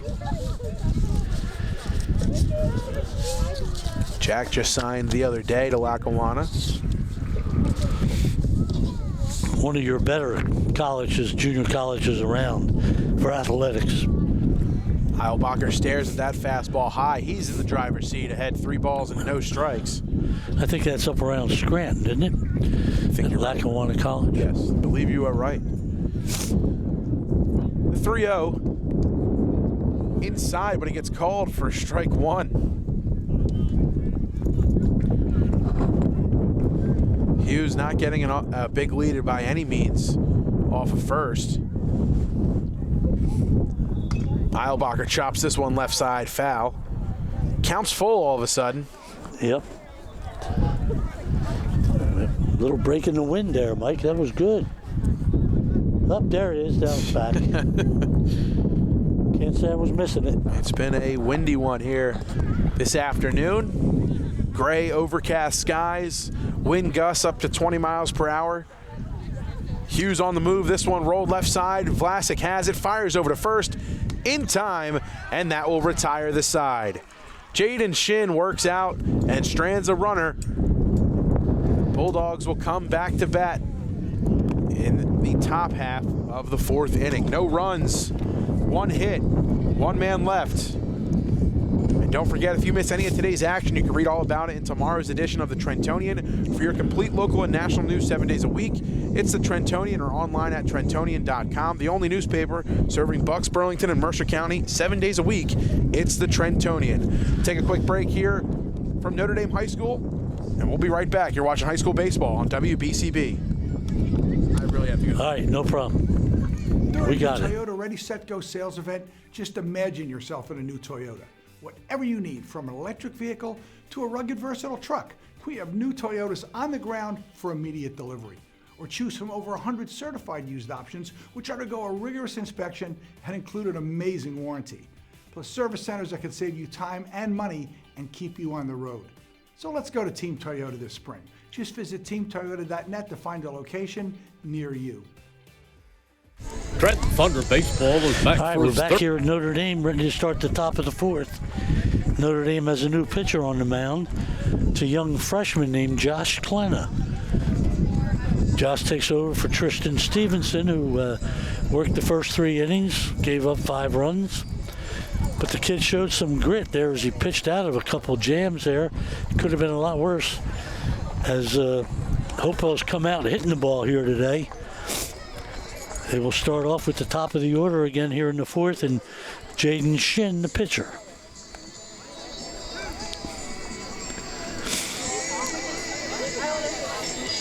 I imagine it's tough for a freshman coming in, you know, first time out and getting a start like this. But this is the time you get your experience in April, so that when the team needs you in May, you're there.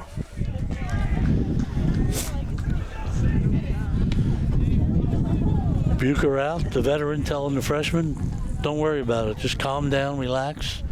Everything will be fine. Clint is on the mound, like I said, a new pitcher here, so a freshman.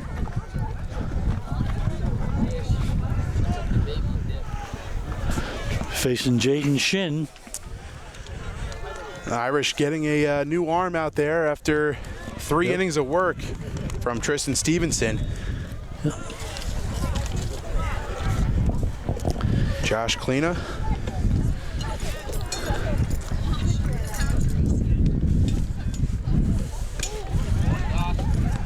Shin stares at that one. It's 1-1.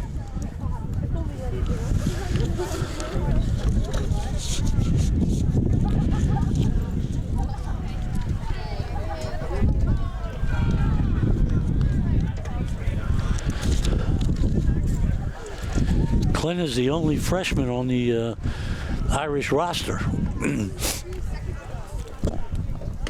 Freshman blows a fastball by Shin and evens the count at 2-2. Freshman was Clinton was a big pitcher for the Hamilton Northern Burlington Babe Ruth League team that made it to the World Series. He was the ace of the staff, so to speak. He pitched very well. Tabbed with a big task here. Freshman year on varsity, the 3-2 pitch. Chopped shallow infield. Coming in as Nate Jones throws it over in time to get Shin one away.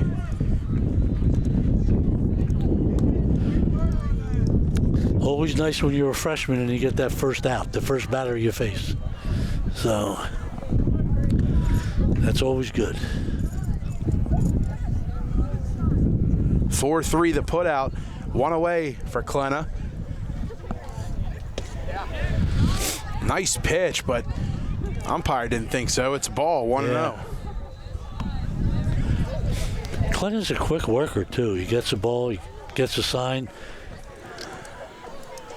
Swing and a miss on the fastball, 1-1. Echternack 0 for 2 so far. Line out to shortstop and a strikeout in this one. The one thing I've noticed when I've seen him pitch before is has a lot of poise out there. This one sent on the line and it'll fall in for a base knock right in front of Eilbacher.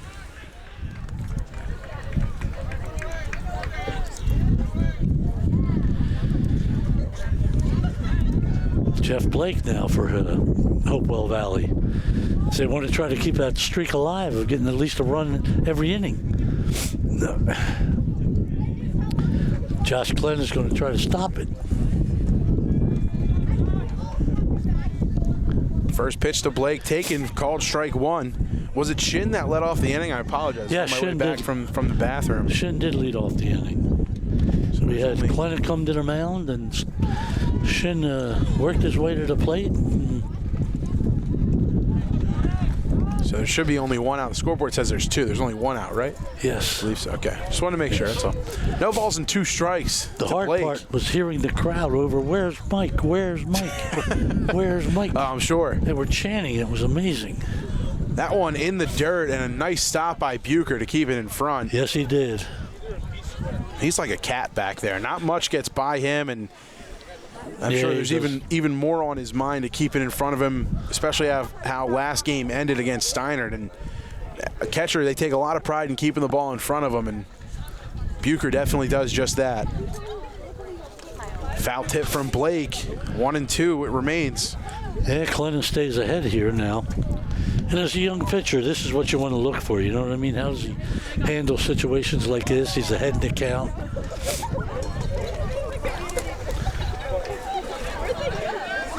One ball, 2 strikes. Runners on the move. Off-speed pitch. The throw down to second. Too high. Jones hauls it in. Blake Echternack's down there with the stolen base. Works his way into scoring position now with 2 outs. 2 balls, 2 strikes. Runner on second with 2 away. What makes this Hopewell team so interesting is they only have 3 seniors. Very young. Swing and a miss on the off-speed pitch. Blake fans at that one. 2 down. Now there's 2 down. And Josh Klena has recorded his first scholastic strikeout. First strikeout of his high school career. That's and I'm awesome. sure there'll be many more. That's awesome. Kid has that kind of talent. Takes a long walk around the hill and retoes the rubber. Here's Brandon Hoppe, the catcher for the Bulldogs, up to bat. That one's low in the dirt. Bucher stops it, gets a little bit away from him, but Echternach's going to stay put over at second base. Hopewell's got somebody warming up down the left field bullpen there. So they might be thinking about making a switch too, as we said. Tough these guys throwing in this little chilly weather. Fooled that time on the off-speed pitch. Yeah, Clinton's pitching well. And it seems like he's got like 3 pitches to work with almost to this point. Yep. 1 ball, 1 strike to Hoppe. The pitch chopped foul, and that time Echternach was almost halfway to third, trying to get Klena to balk there, it looked like. Like I said, he, for a freshman, he has a lot of poise. Yeah. I even noticed that when he was pitching in, rec ball in Babe Ruth. Some games that WBCB did there. It's the second straight time now where he's taking that long walk around the mound and a couple deep breaths, toes the rubber. High kick, the pitch, low. Counts even 2-2. All right, what are you throwing here, Mike? I kind of like an elevated fastball here as an old school baseball and pitching fan. We'll see what he does. The 2-2, it's in the dirt. It's the exact opposite, an off-speed low. Yep. And now the count is full. Now you get the fastball. Now he's got to rear back and throw it. Taking an even longer walk around the back of the hill is Josh Klena. Right foot toes the rubber. He's set. The payoff pitch. He struck him out.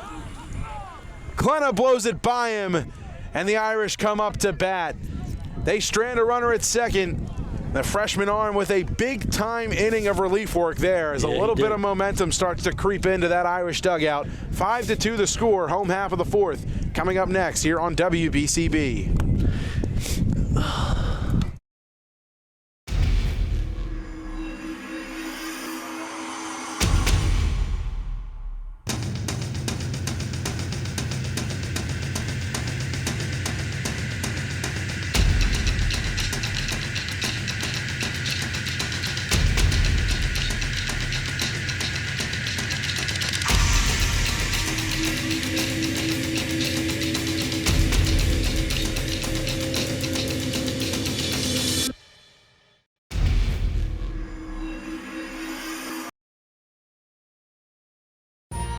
Capital Health's primary care network continues to grow, bringing its extensive option of locations to your neighborhood.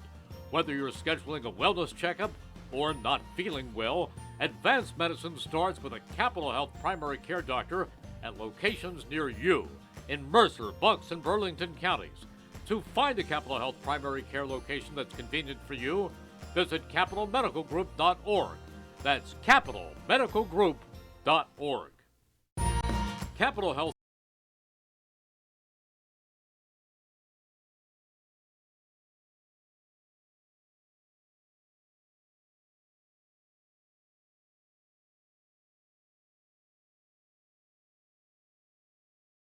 With 7, 8, 9 for the Irish lineup, it'll be Lance Eilbacher, TJ Magliazzo, and Nate Jones, the 3 to get them going.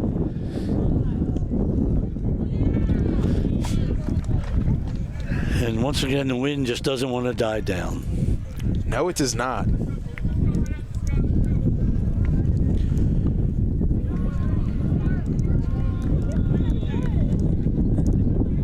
Quickly 1-1 here to Lance Eilbacher. 1-1 from Shin, taken high for a ball, 2-1. I don't think Shin's pitch count is up as high as Stevenson was, but he's got to be getting close, too. Sprinkled in a quick inning of work around the third, I believe it was. Yeah, that was a quick inning for him. So he shut the Irish down in order that time. Back out here in the fourth, ahead 3-1, Lance Eilbacher. His pitch taken. Ball 4.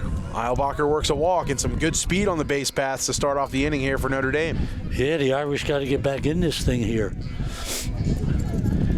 Down by 3 runs. That'll bring up TJ Magliazzo. Need to get the bottom of the order moving. Inside, taken for a ball, 1-0. And we'll see how aggressive Joe Drulis wants to be here with Eilbacher on first. Well, I think a lot of it has to do with being down 3 runs. You know, you don't want to get anybody thrown out in the situation yet. Right. Get 2 guys on, maybe you can try to pull something off, but 2 balls, no strikes to Magliazzo in a mound conference for Jaden Shin. This might be it. Head coach Ken Harrison making his way out to the hill. And you're right, Joe, this could be it for Jaden. He's done a great job this afternoon just doing what's been asked of him. Throw strikes, trust his fielders behind him, and he's done a really good job keeping the Irish at arm's length in this one. Looks like Ken Harrison's going to stay with him now. I think he's all just telling him, calm down, get it done, you know. Let's get out of here, get on the bus, and go home. Irish with 1 runner on here. First base, Eilbacher working the walk to lead off the inning. And Magliazzo ahead 2-0 after the mound conference is adjourned.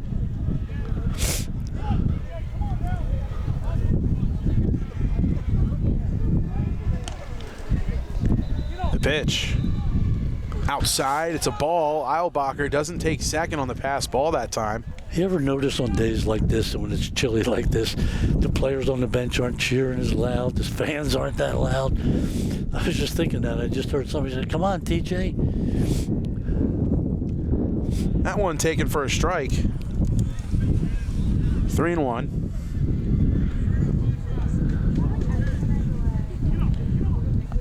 Outside, ball 4, and back-to-back walks to start off inning number 4 for Notre Dame.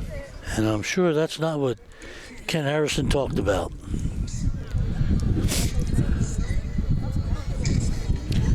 This will bring up Nate Jones, and Ken Harrison, he's seen enough. Jaden Shin's day is done. 3 innings of work. Couldn't record an out here in inning number 4. A couple of runners on now for the Irish as they threaten. And I believe it was Owen Langle out there in center field that was warming up for a bit. But I think they switched it up a little bit. Looks like it is number 3. And that is DJ Stewart. 11's going to the left. Lassik's going to left. I don't know who went to center. So Owen Langle comes in to pitch. Vlasic goes to left. And my guess is that they'll keep Jaden Shin in and put him at third. Put him at third.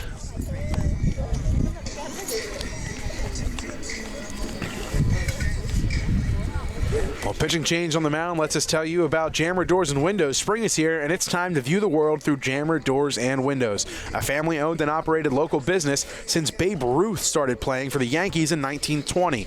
And today, Jammer continues to swat home run sales, service, and installation of garage doors and openers, entry doors, patio doors, storm doors, and windows. Jammer Doors features Rainer garage doors, steel or aluminum, and crafted for dependable, long-lasting service. Jammer Doors and Windows do their own work and installation using no subcontractors, saving you money. Avoid the big box stores and save with Jammer Doors and Windows. Visit their showroom at 2850 Brunswick Pike, Business Route 1 in Lawrenceville. The Yardley showroom is also open by appointment. You can call 215-493-7709. That's 215-493-7709. And who could forget about the Italian People's Bakery at 63 Butler Street in Chambersburg. Visit them for the finest rolls, deli meats, and pastries. Drive by to smell the homemade bread made daily, or visit them or have them cater your next party or affair. The Italian People's Bakery is the place to go for the best hoagies on Sunday afternoon and the finest dessert trays for your special get-together. Visit them once again at 63 Butler Street in Chambersburg, the Italian People's Bakery since 1936.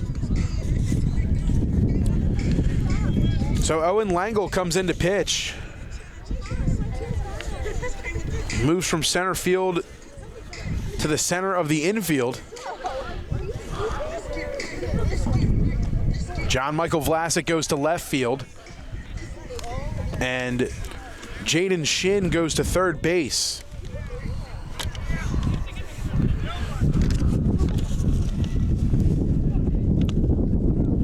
And out in center field, I believe. Yadaminik moved over to center.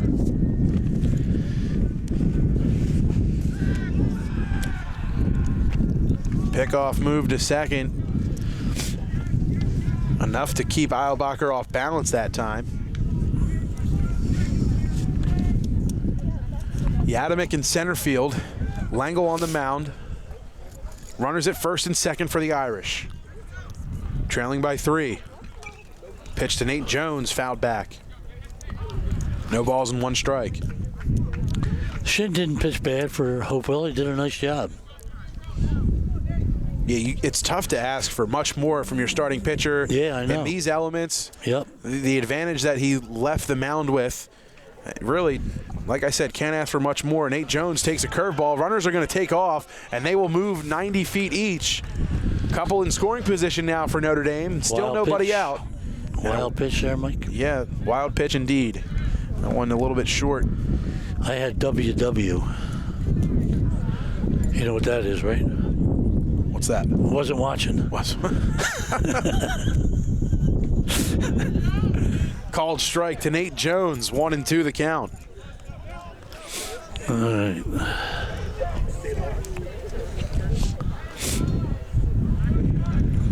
Langle comes set. The pitch. Curveball. Just getting a piece of it is Nate Jones. That one looked a little bit high, but Jones battling to stay alive.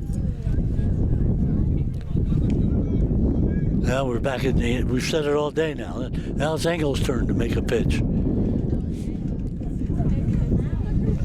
Langle comes set. 1-2. Fastball belted short to short. A runner's going to score. The throw to first is just in time. But Nate Jones does a job there, an RBI ground out. Yep. That'll bring home Eilbacher. 1 away.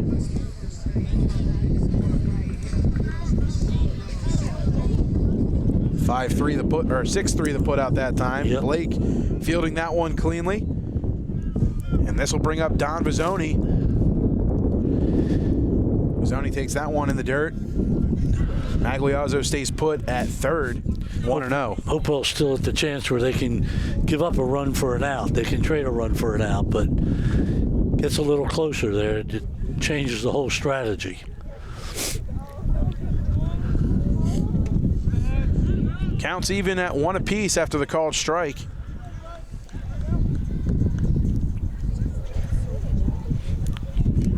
Big chance for Vizzoni here. Get Notre Dame right back in this game with a base hit. Takes off speed that time. 2-1 now. Langle keeps the ball low. He very rarely gets high on it. He doesn't want to get it up around your eyes. 2-1, chopped left side, foul. Yep. 2-2.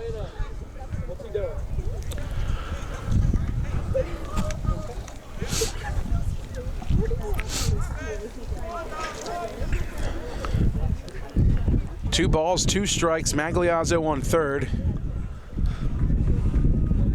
Vizzoni stares at that off-speed pitch. A called strike 3. Wow. And a big out number 2 for Owen Langle.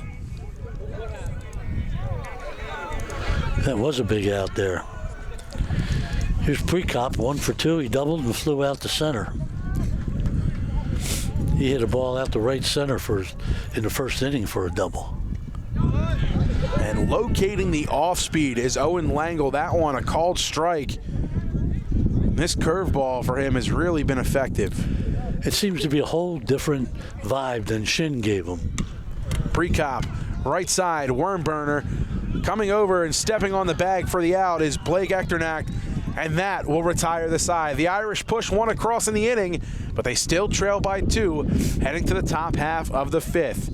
Irish trail 5-3. We'll take a quick break. You're watching high school baseball here on WBCB. Don't go anywhere.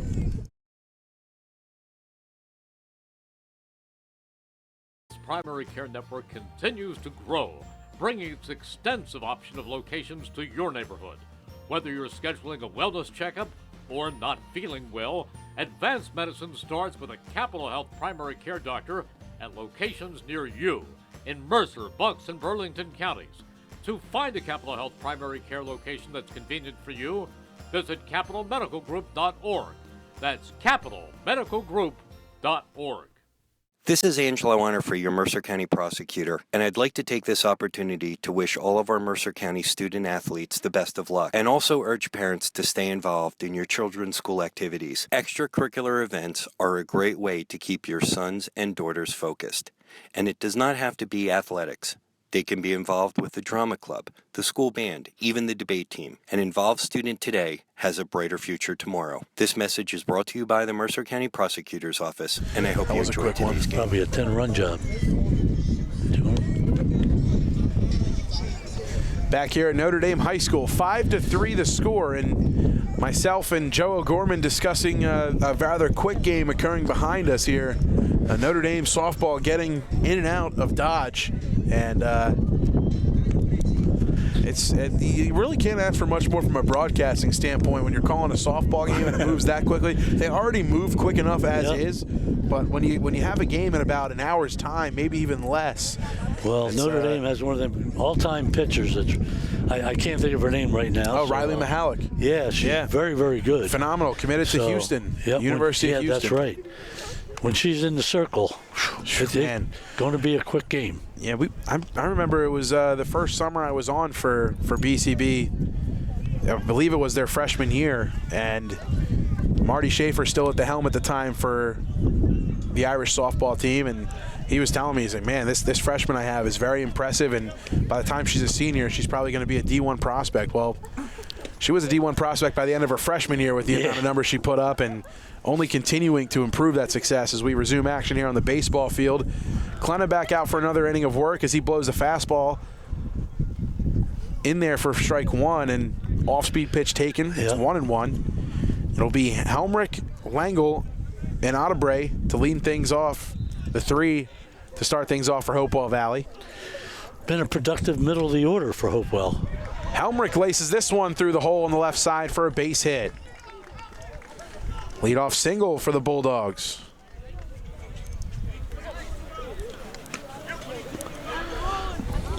Top of the fifth gets underway with a base knock. 7 hits for Hopewell today. They've done a good job just... Yeah, they're making contact. Making contact, hitting the ball where it's pitched. A bunt shown this time, left side. Put down well. Klenna fires over to first in time. And a sacrifice bunt successful that time by Owen Langle, moves the runner into scoring position in Helmrich.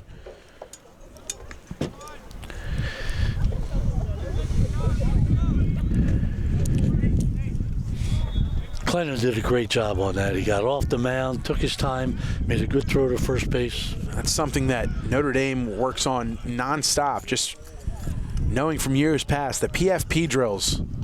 They spend a ton of time on that. Pitchers need to know how to field their position, and they really do work on that through tryouts, through camp. Klenna that time a freshman showing you how it's done. Yeah. I'm sure on the other side, the reason for the sacrifice is Ken Harrison wants to get that run back that he gave away last inning. Chopped right side. Jones has it. Ottebre grounds out to second. 2 away. Runner moves to third. 4-3 the put out. Here comes the big guy. The one responsible for runs 3, 4, and 5 off of the bat of John Michael Vlasic, a 3 RBI double back in the top half of inning number 3. Klenna, first pitch. Changeup in the dirt, just misses, and great discipline from Michael Vlasic to lay off that one.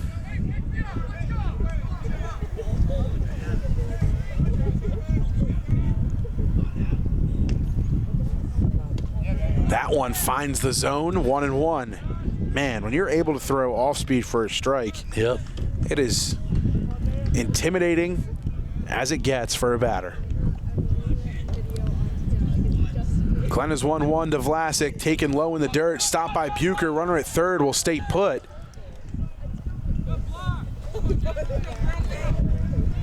Two and one. Helmlich over there at third. And he just took his time there. He made his way down the line, got about halfway, but Yeah, there's not really that much room behind the backstop, you know. It's got to do a couple twists and turns and bounce away down there. yeah, you really need it to take that one bounce do. so it rolls around the fence. Yep. It's the one thing about this field, as you mentioned, that short backstop, but it is still possible to score from third. You just need a bounce your way. And having like Dylan Palmer speed that they had last year. This one poked up the middle, fielded, fired over to first by Magliazzo in time, and that'll retire the side. Glenna strands a runner. Score stays put at 5-3, and the Irish come up to bat here in the home half of the fifth inning, trailing by 2. Who has the car inventory in Mercer and Bucks counties? The all-new Hyundai of Trenton has cars priced from $2,000 to $200,000 and everything in between. All the new Hyundai models, pre-owned cars and SUVs from BMW, Audi, Cadillac, Ford, Chevy, and other models. Hyundai of Trenton has the car inventory ready for immediate delivery. Hyundai of Trenton, the area's newest auto dealer, has the cars in stock at 1655 North Olden Avenue in Ewing Township. And don't forget, if you miss any of today's action, you can read all about it in tomorrow's edition of the Trentonian. For your complete local and national news 7 days a week, it's the Trentonian or online at Trentonian.com. The only newspaper serving Bucks, Burlington, and Mercer County 7 days a week, it's the Trentonian. And honored to have Joe O'Gorman from the Trentonian joining us today for this afternoon's broadcast. And you can find a write-up of this contest in the Trentonian tomorrow, as we just alluded to. That's if my fingers thaw out in time, Mike. Yeah, it is definitely a cold one, Joe, and I have moved to the winter gloves and trying to keep score with them, and it's working out all right so far. Kind of writing like a caveman on the score sheet, but I know. You make do with what you have. Yeah. So here comes Brendan Bucher. Owen Langle still on the mound after a clean inning of work his last time out. He came in, he got in order once he came in. Got a ground out, a strikeout, and a ground out. The Irish did get a run across, but unearned for Langle. Assigned to charge to Shin. The 1-0 to Bucher taken for a strike. This off-speed, both of these pitchers, Glenna and Langle, locating change-ups, curveballs for throwing them for strikes. It's really impressive. Yep. That one unable to find the zone and makes it 2-1. I've noticed every time you say, "Oh, that's impressive, nice pitch," it goes in the dirt, the next one. No matter what. It doesn't care who the pitcher is. Well, you have to change the eye level of the hitter, I know. Joe. You know, you can't have them all look pretty. Yep. The 2-1 inside, 3-1. I'm sure anyway he can do it. The Irish would love to have Bucher start the inning off, getting on base. 3-1, a called strike as Bucher began his trot down the first. Count moves full, nobody out. That's that one that the umps go, "Where are you going?" Get back here. This one laced right side but foul. Bucher with a couple of flyouts to straightaway center in this one, and wow, I didn't even notice the camera lady down there on the first baseline by the fence. That one going over her head by just a little bit. Count remains full. Langle comes set. The payoff pitch. High. Ball 4. And Bucher works a leadoff walk.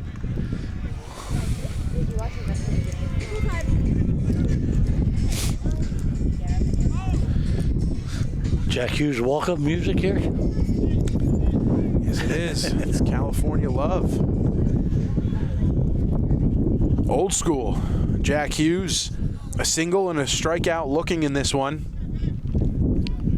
Bucher on first. Hughes stares at an off-speed pitch for a called strike 1. Yep. Langle's not going to break many panes of glass, but he does get the ball over the plate, and he does work the corners. Curveball high that time. Counts even at 1 apiece. He's what you call in the business sneaky fast. When you don't expect it, he gets you one by you. Langle steps off. Didn't like how big of a lead Bucher had over there at first.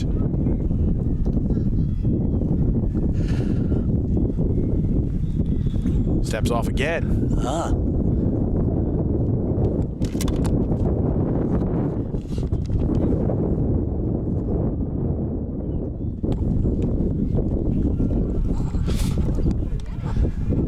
You know, with this wind, it reminds you of that nasty storm we had Saturday. Hailstorm. For some Couldn't people in believe the it. area got tornadoes.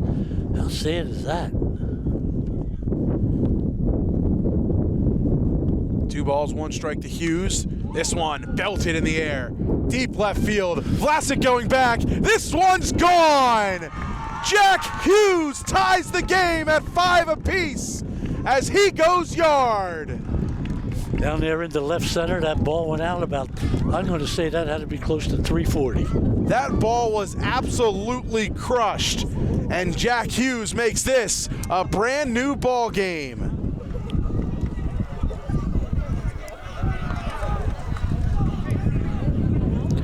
That was a shot, Mike.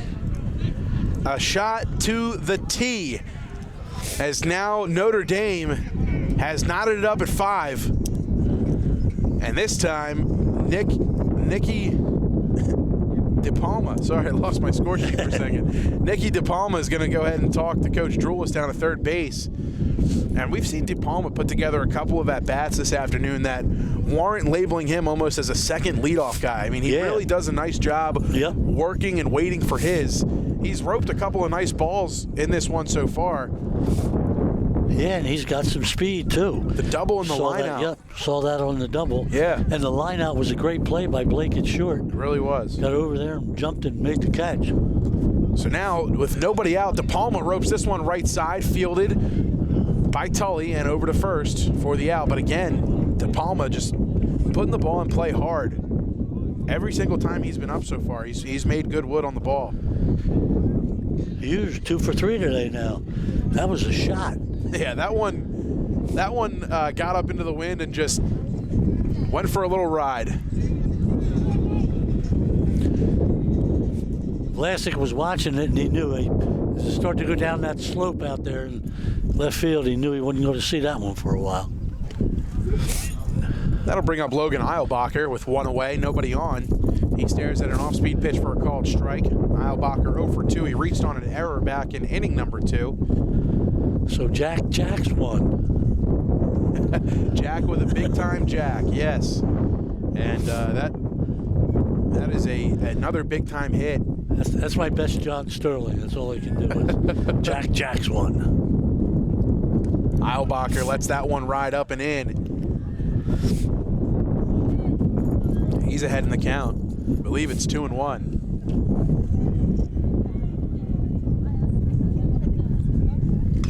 This one fouled, heading towards us. Looks like it's going to stay in the field, and hauling it in that time, first baseman Blake Ectorak.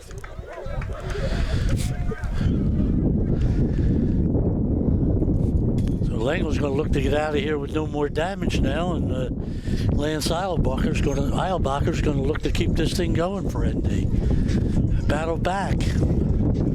2 down now. Langle's responded nicely after giving up the big fly to Jack Hughes. Here's Lance Eilbacher, who got things going an inning ago with a leadoff walk. That time, letting that one go by him for a ball. Boy, that ball got out of here quick that Hughes hit. He must have had so much backspin on that ball. Yeah. Because at first, how high he hit it, I didn't think it was going to have the distance to go, but the spin rate on that ball itself and the exit velocity, man, that one, you were right. That went for a ride, that's for sure. Yep, Eilbacher fanning. Quickly behind 1 and 2 now is Lance. Anything that goes that far should have a stewardess on it. Outside, 2 and 2. The Irish left fielder, he's walked and had a sack RBI earlier in this one. Takes that one high. Count is now full. 3 balls, 2 strikes, 2 outs. Nobody on. Now there's Langle's turn to make a pitch. pitch. Roped through the hole, a base hit. Eilbacher extends the inning as the Irish are in business with 2 away, a runner on first. Here's TJ Magliazzo. That's Lance's first official at bat. He had a sacrifice fly for an RBI and A walk. A walk. That's right. So with 2 away here, Irish with speed on the bases. And 8-hole batter up at the dish. Nate Jones on deck. Magliazzo up to bat. You wonder how aggressive Joe Drules will be here with Eilbacher on first. I think he'll probably stay put unless a ball gets away from the catcher, but I would agree with you. I think they're going to trust, as it looks like it's a pinch hitter now for Notre Dame. It's number 14 into the game. Let me get my roster. Lance here, one of those guys with no baseball undershirt on today. Braving those bare arms there. This is Antonio Friedman for Notre Dame, pinch hitting for Magliazzo. Stares at that one in the dirt. Yep. Pinch hitter.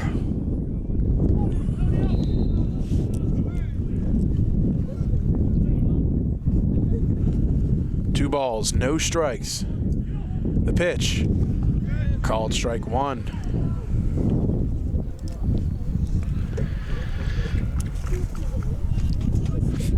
Well, so far nobody screwed my scorebook up too bad, so we're okay with a pinch hitter here.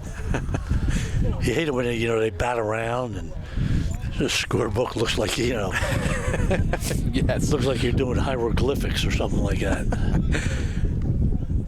Friedman evens the count up at 2 apiece after he fouls that one off. Langle looks in, gets his sign, he's set. The pitch, just tipped. A nice off-speed pitch, had him out in front, he but did. Just getting a piece of that one is Friedman. All right, it's time to my sneaky fast pitch here. He's going to go to throw it by him.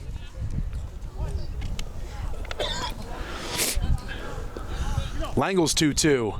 Chopped, left side, in fair play. Going to be a tough play for Shin. Throw is just in time, and that'll retire the side. Yeah. Great play by Jaden Shin on the backhand. Just in knock over here made a great play keeping the bag, too. Yes, he did. Full stretch that time. Good play all the way around. And that will do it for inning number 5. 2 runs across on the big fly from Jack Hughes. Irish hit the field. We're all knotted up at 5 apiece, heading to the top of the 6th inning. Bulldogs coming up when we return on the WBCB Sports Network. Stick with us.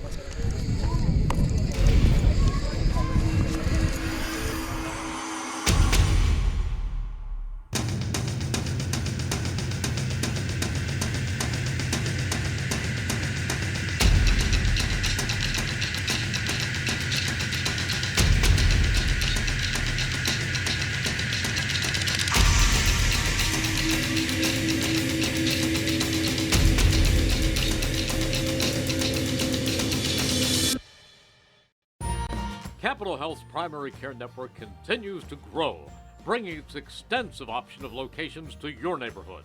Whether you're scheduling a wellness checkup or not feeling well, advanced medicine starts with a Capital Health primary care doctor at locations near you in Mercer, Bucks, and Burlington counties.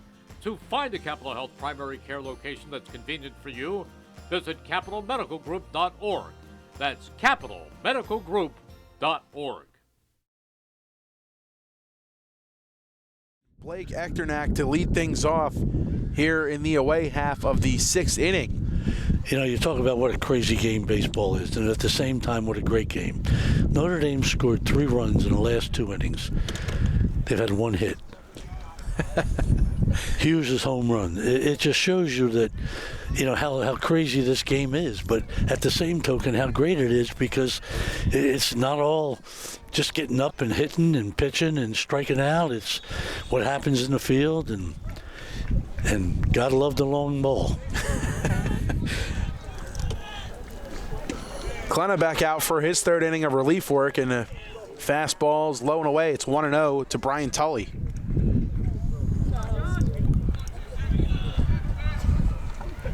1-0, fouled off, 1-1. Clint has been impressive. I think in his first 2 innings, he's allowed a hit an inning, but he's done a good job. Fastball low and away that time. 2-1 now to Tully. As of this point, he hasn't given up any runs. I don't want to jinx him. Of course, I just did. Working from all the you have to do is mention it.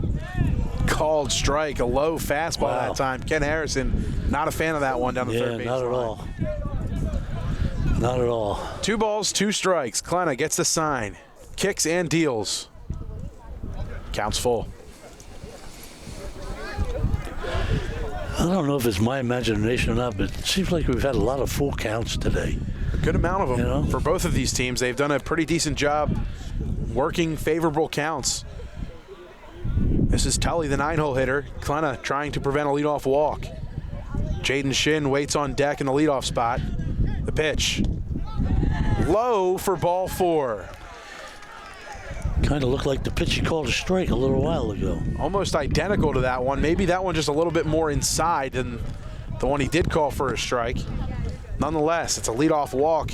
Now Tully. we're back at the top of the order for the Bulldogs. And this is Jaden Shin, the lefty, with a double and a run scored in this one. Grounded out to second his last time up, and this time shoots this one in the air, shallow infield. Nate Jones ranging back in the shallow right field, puts the glove up and makes the catch. 1 down.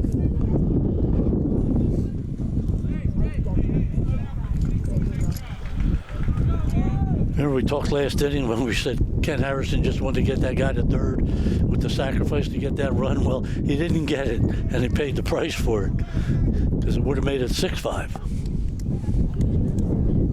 Here's Echternak staring at a fastball for a called strike 1.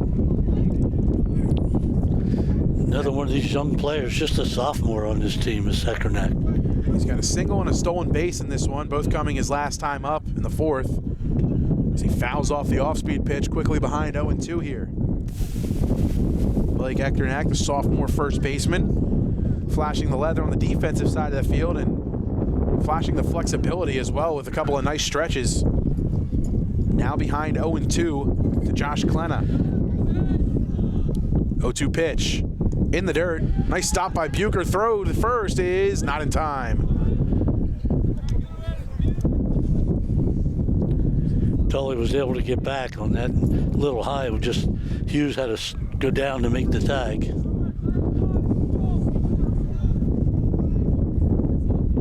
The 0-2 popped up right side, ranging over is Hughes. Tough play for him, and it falls in foul territory.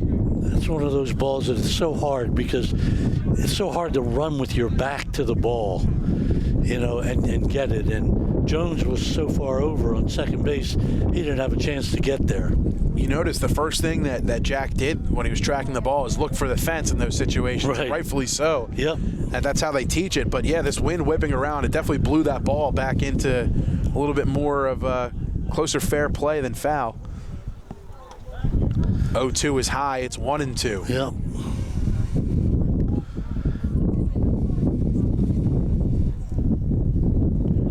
Tully on first. Klena from the stretch. Gets the sign, he's set. His 1-2, excuse me, fouled. Left side.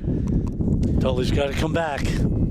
Tully was on the move that time. Yes, he was. The 9-hole hitter for this team getting on with a leadoff walk.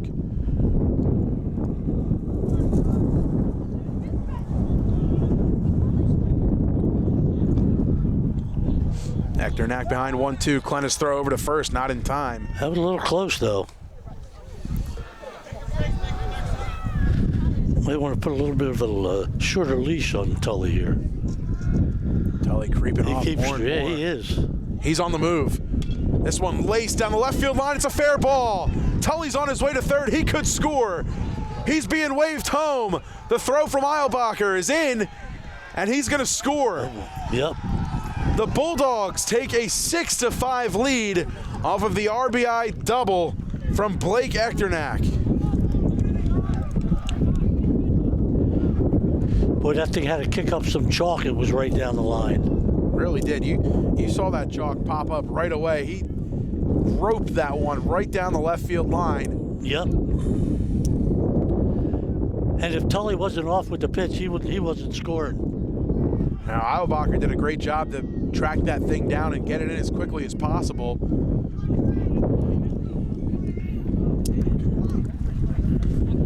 Swing and a miss on the fastball, strike one to Jeff Blake. So just as the Irish get back into this one an inning before with a 2-run shot from Jack Hughes, the Bulldogs respond, not allowing them to have a shutdown inning in the top of the 6th, getting a run across to retake the lead. Give Hopewell credit. They've battled all day. Really have, and this has always been their identity. A Ken Harrison's coach squad. I mean, a couple years ago in the Mercer County tournament as a 7 seed, making it all the way to the championship game. Swing and a miss on that one.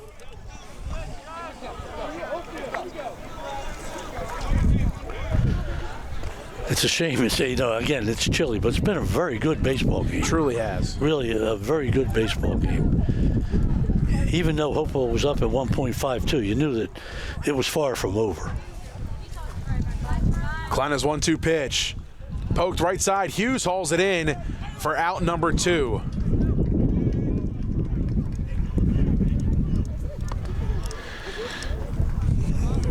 And then you got Hoppy, Brandon Hoppy come up. He's had 2 hits today. I'm sure Ken Harrison and the Bulldog bench over there would like to see number 3. And on the other side, they'd like to see Josh Klena get him out of the inning for Notre Dame. 2 away now for Klena. Toes the rubber, he's set, looks over at second base. Kicks and deals. Missing. Off-speed pitch, low and away.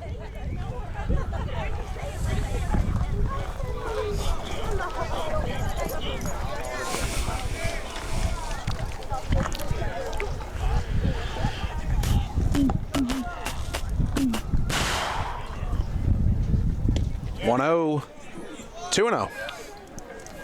That one just missing. And it looks like going back down to warm up for Hopewell Valley, it was DJ Stewart at first. And now it looks like that's Blake out there, Jeff Blake, the shortstop, getting on the bullpen hill and starting to loosen up a little bit. Both Stewart and Blake pitched in the first game of the year. So in the driver's seat is Hoppy, ahead 3 balls and no strikes. Klena with a runner on second and 2 away. The pitch. Ball 4. Runners on the move for third, and they'll have runners at the corner, first and third here. Hoppy hustles down and thought about potentially taking second, but he'll stay put at first. And now the freshman Klena in a little bit more trouble here. Runners at the corners with 2 away. Helmrich has been on base 2 out of 3 times with a hit and reaching on an error. Coming up for Hopewell. Echternak on third. Hoppy on first. And at the dish, it's Alex Helmrich. With 2 away, trying to add on to this 1-run advantage against Notre Dame. Fastball, low and away. Bucher thought about a snap throw down either baseline, but decided not to. And Hoppy a little bit wobbly after going back into the bag that time. I think he landed a little awkwardly.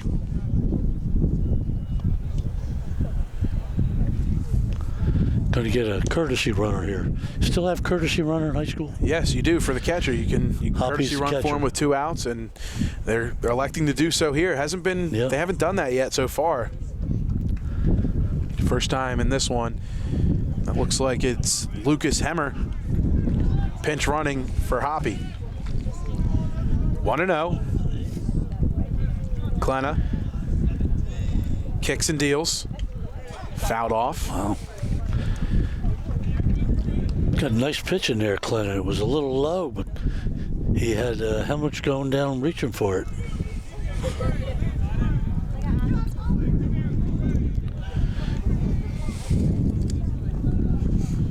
One ball, 1 strike to Helmrich.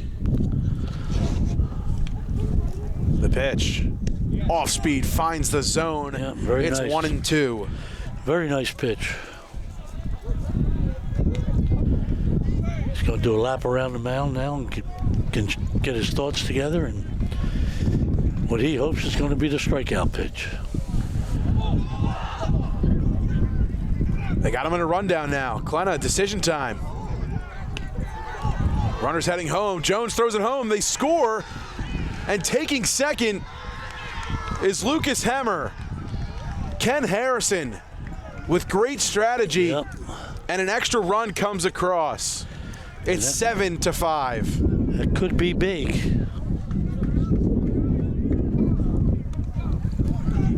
Helmer gets an RBI.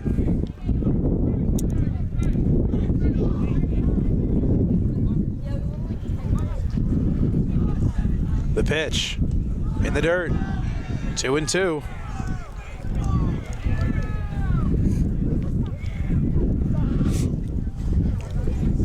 No RBI. This seems like it's been a long at bat. That it has. The 1-2, just high. 2-2. Uh-oh, the buzzers are back.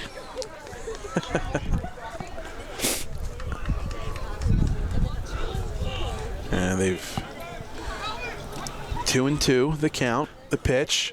Just getting a piece of it is Helmrich.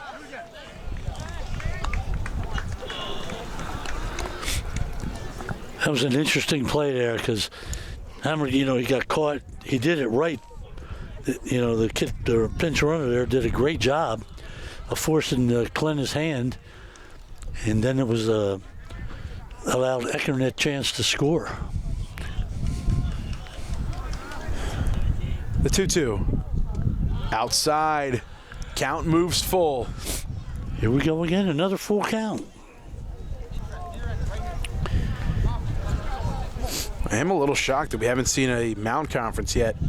Just to calm Klenna down a little bit. The freshman out there having to work through this one.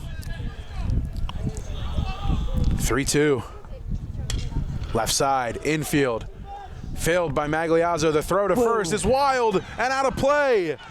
A run will score. It's 8-5, and Helmrich will go to second.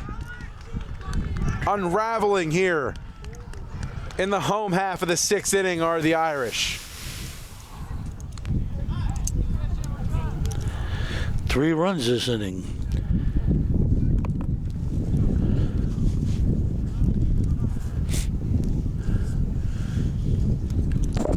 Chuck Battis will head on out to Magliozzo the just mound. uncorked a wild pitch over there.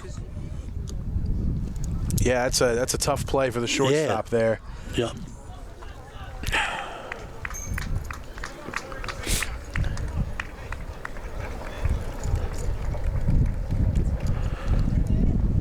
Klenna will come out. And coming into the game for Notre Dame, I'll locate my roster once more. Yes, number 4, Jamie Duffy.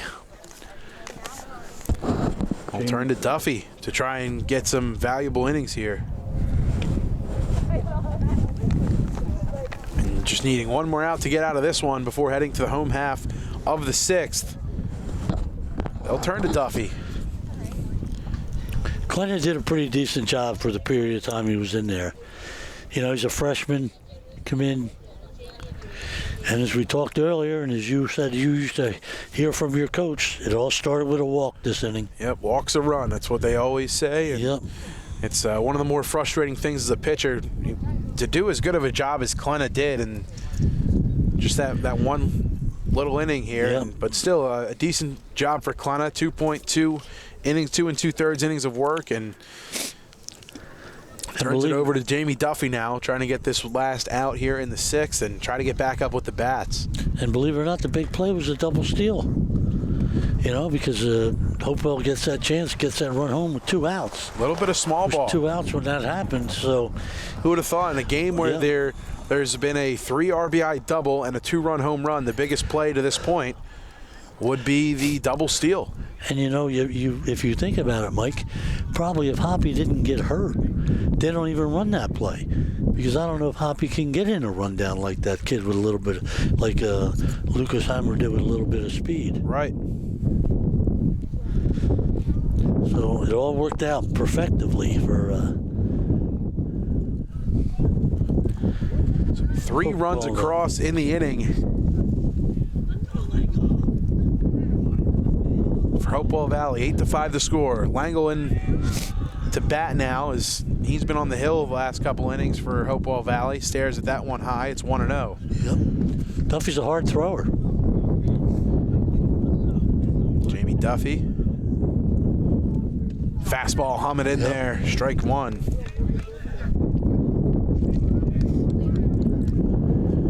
One ball, 1 strike, 2 away. Helmrich on second. Duffy from the stretch. He's set.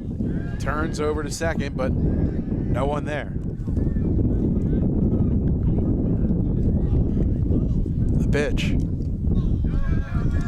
Low. 2-1.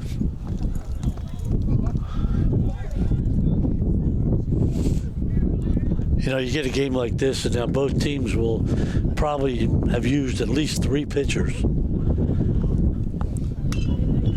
Fouled back and out of play. Somebody from Lawrence Township's taking that home. That foul ball. 2 balls, 2 strikes.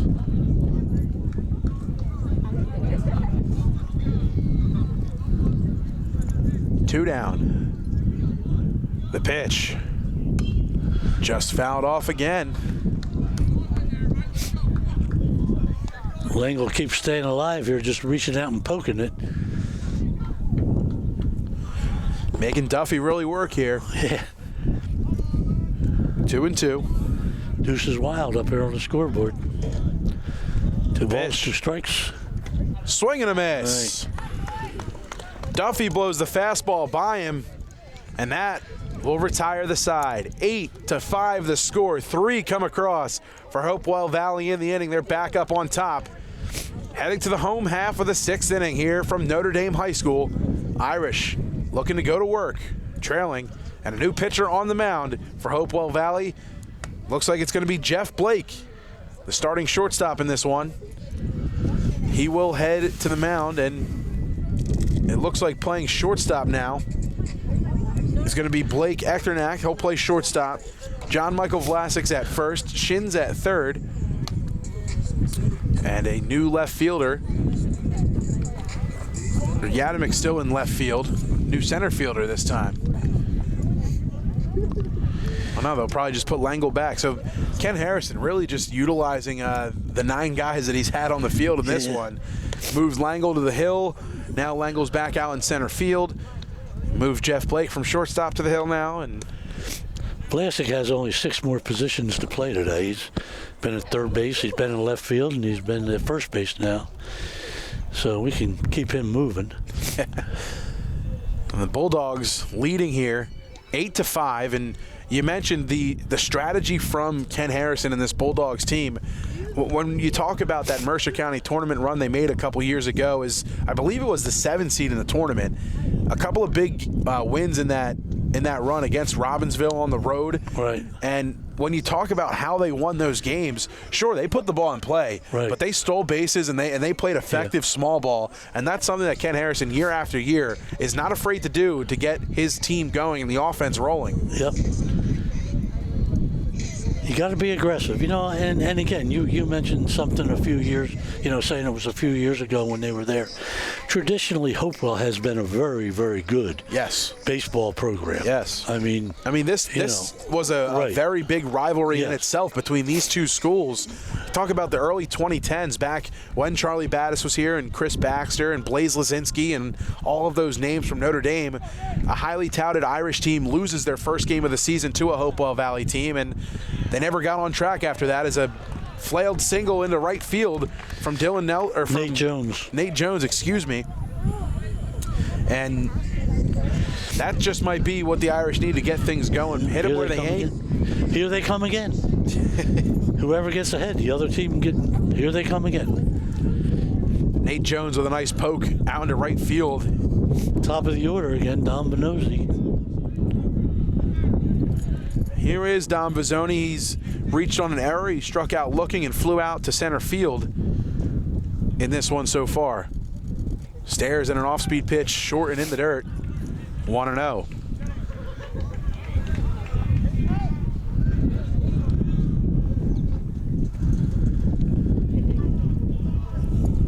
Like I said, Jeff Blake pitched the other day.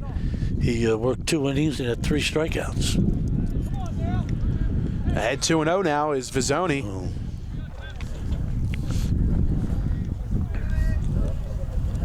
One of the things we talked about in the Trentonian pregame show was, in terms of experience for Hopewell Valley, they're thin, but sometimes that can benefit a young team when you have just the perfect mix of experience and youth.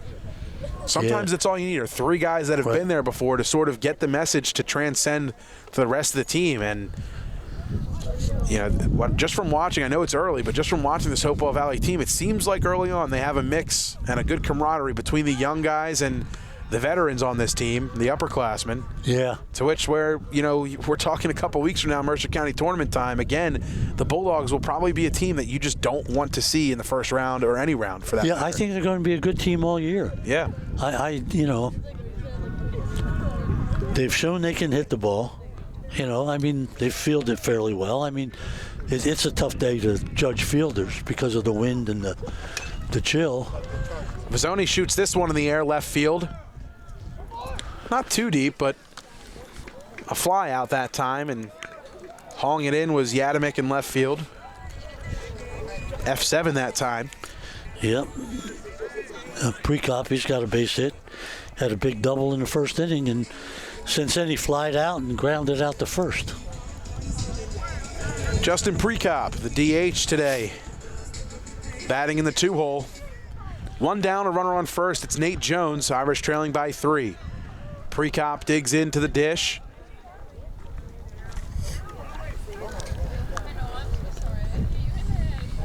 Offering from Blake, taken for a ball. 1-0. You start to get around these games, and you start to wonder about darkness still. Right. You know what I mean? What do we got? 6 o'clock, so with the clouds, it's going to come a little earlier today. Prekop stares at a fastball low and inside. 2-0. It's a good point, Joe. And it's one thing I'm kind of wondering if Notre Dame will ever make the move. I know in years past they weren't allowed to put lights up on the baseball field because of the surrounding neighborhoods and stuff, but they've got them for the football field. It's not that much further away. High. The one thing about night baseball is the kids love it. They love playing night games. The kids love it. I think adults love it even more. Yeah, honestly. it's great. Able to get out of work and not have to rush to go see your son's game. That is true. 3 balls, no strikes. Fastball in the outer half for a called strike 1. But yeah, we've got a number of games this year at DeMayo Field and at Trenton Thunder Ballpark that we're looking forward to here on WBCB as Prekop draws a walk, 1 out, runners at first and second now. And as a matter of fact, I think I'm at the Mayo Field tomorrow. It's a great venue. I very much looking forward to getting back out to DeMayo Field. I think 5:45. I think it's Allentown and Hamilton. That should be a good one. I believe.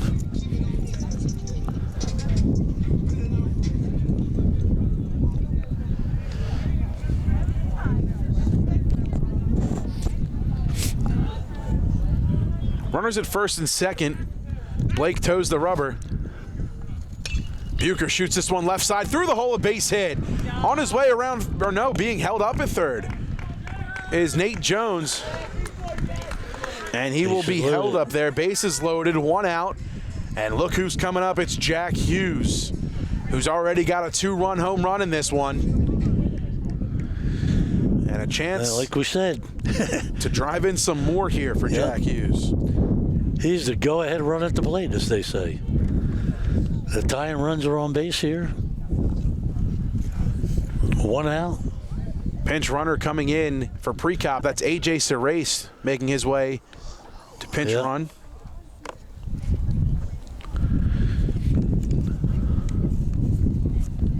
And a mound meeting for the Bulldogs as Blake finds himself with 1 out and the bases loaded all of a sudden. You can just feel the tension mounting here. Talked a little bit about A.J. Serace earlier in the program about his football abilities, but quite the athlete just as a whole, a good baseball player, and talk about the running abilities, using him here to pinch hit. I mean, pinch run. Pinch run, excuse me. Yep. You know, just comparing his ability to escape pressure in the pocket with football. He's really known as a gunslinger, as somebody who can put it on the numbers, but he's just as good running the football, in my opinion, as he is throwing it too. You have to wonder how much speed he's got in the bag here, and he use some of that elusiveness here. A ball hit the outfield. You got to think Joe Droulis is going to want him to score. But he's definitely got some speed. He's got some wheels. I've seen him evade some pressure and some of the faster defensive backs in the area, that's for sure. He's got some good genes. He's going to go to Rutgers. His father's a football coach at Princeton University. Yeah. His sister's lacrosse player at Columbia. A lot of genes. Hughes stares at a fastball right down the pipe. 0-1.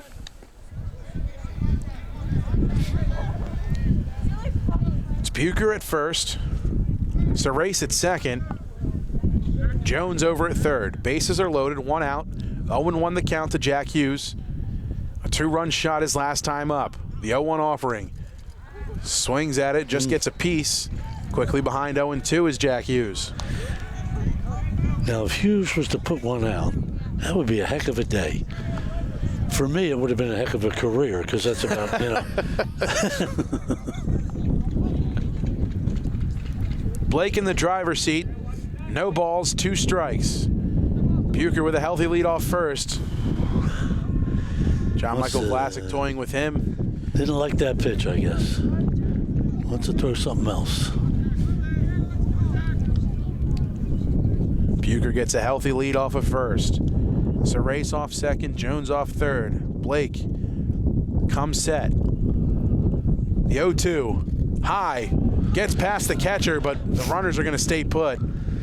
Not enough room back there, and not a good enough bounce for Jones to take off from third base. That was Major League the movie high. Just a bit outside. That's right. Count moves to 1-2. Jack Hughes with one big swing of the bat already in this one. Looking for another. Blake trying to stop it. The 1-2, high. Yep. Counts even, 2-2.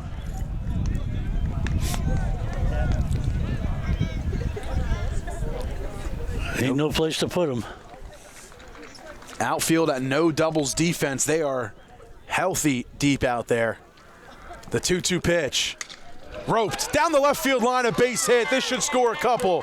On his way home is Serace. On his way to third is Bucher. And Hughes on his way to second. It's a 2 RBI double and a 1-run game. The Irish trail by 1 with just 1 out and 2 in scoring position. Have a day, Jack Hughes. You got that right. 4 RBIs on 2 swings of the bat for Jack Hughes. His last 2 swings. As they will pinch run for him now. Coming in is Wyatt Moore, the sophomore, to pinch run for Jack. And Wyatt, an all-area football player in his sophomore season. Another one with some great wheels. You saw Serace scoring with ease that time around the bases. And now, Nicky DePalma trying to add on to the rally here. Still 1 out. A chance to take the lead with Wyatt Moore on second base. DePalma's hit the ball hard every time he's been up tonight. Couple of line outs, a ground out. And he stares at that one for a called strike 1. Bottom of the 6th, 2 across already for the Irish. Blake's got to dig down here now, get himself some pitches.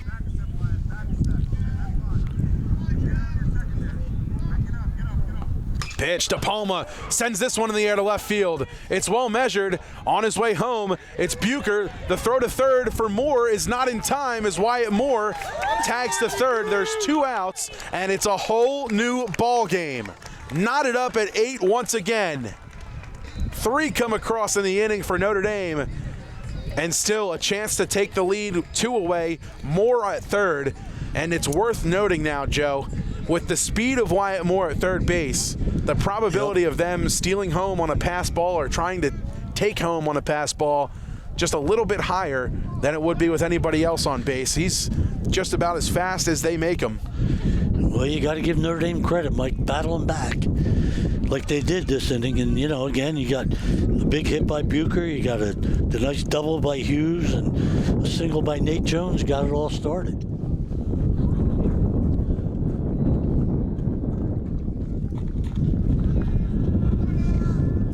Logan Eilbacher, high and inside. Here comes Wyatt Moore. The play at the plate. The throw is wild, and the Irish take the lead. Wyatt Moore swipes home. The Irish lead 9-8. Still 2 to play. 2 outs in the inning. Wild pitch.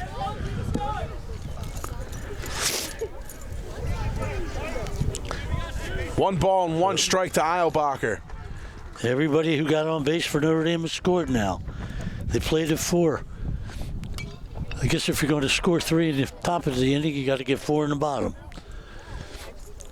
Should make for a very interesting 7th inning here. 4 runs across in the home half of the 6th. Irish taking the lead, 9-8. Eilbacher chops it left side. Shin has it, throws it to first just in time, and that'll do it. Eilbacher grounds out to third to end the inning, but not before 4 runs come across for Notre Dame. 9-8 as we head to the top of the 7th inning. And it looks like heading out for another inning of relief work is Jamie Duffy. 4 runs on 3 hits, Mike.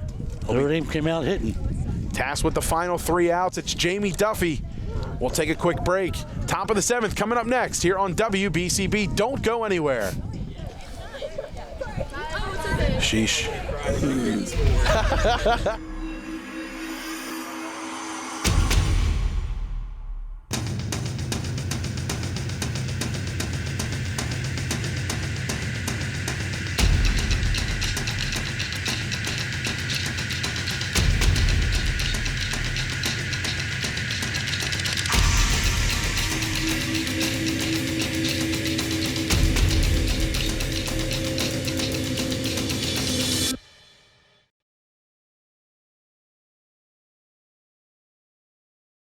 About it in tomorrow's edition of the Trentonian. For your complete local and national news 7 days a week, it's the Trentonian or online at Trentonian.com. The only newspaper serving Bucks, Burlington, and Mercer County 7 days a week. It's the Trentonian. Some work to do for Hopewell Valley, trailing by 1 in the top of the 7th inning. Irish looking for their first win of the season in this back and forth affair. Well, it seemed like every time one team got ahead, the other team felt they got them in the right spot because everybody's come back. Hopewell got up early, Notre Dame came back. Hopewell got back, now Notre Dame got ahead. It's been a back and forth event all day.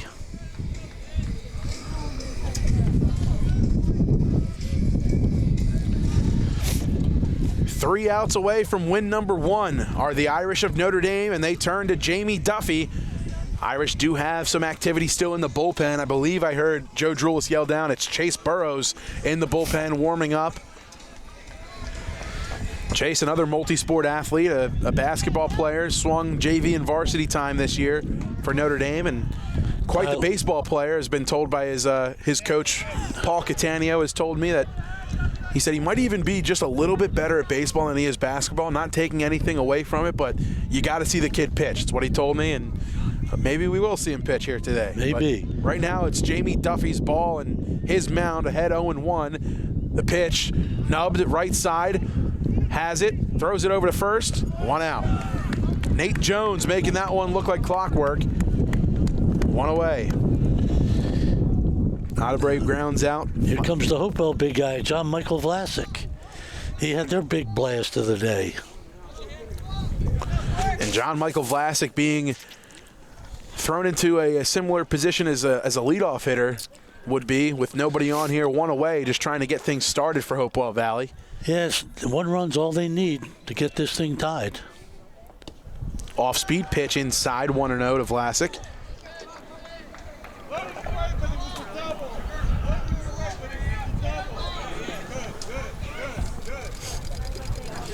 The pitch. This one belted to left. And reaching up to make the catch is Lance Eilbacher. Looked like that one was going to get by him there for a minute.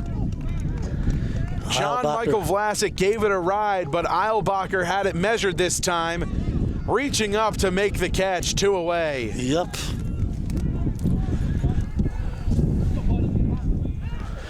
Hopewell down to their last out here. And it's Brian Tully up to bat. First pitch, fastball, just missed. Everybody and their mother wanted that one. Tully started the rally for Hopewell last inning. So maybe he's the magic for him this time, Mike. Duffy's 1-0 pitch, called strike one. The fastball in there, evens it up. Duffy's pitched well in his short stint here. He's faced 3 batters, got them all. Shallow infield pop-up left side. Vizzoni has it, and the Irish win the ball game.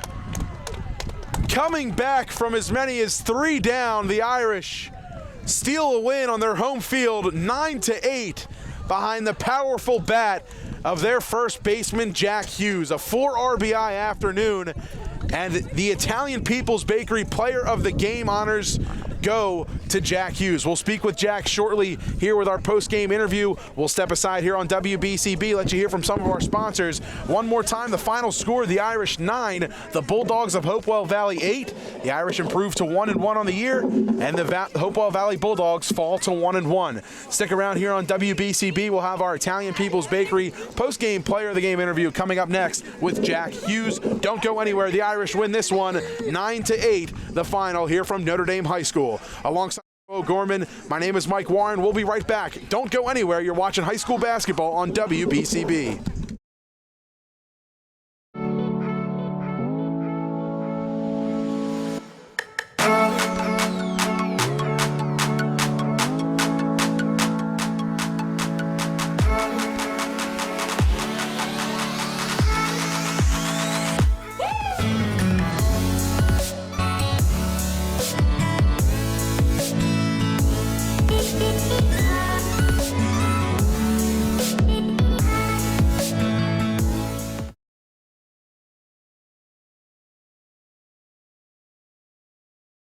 This is Angelo Onifree, your Mercer County prosecutor, and I'd like to take this opportunity to wish all of our Mercer County student athletes the best of luck, and also urge parents to stay involved in your children's school activities. Extracurricular events are a great way to keep your sons and daughters focused, and it does not have to be athletics.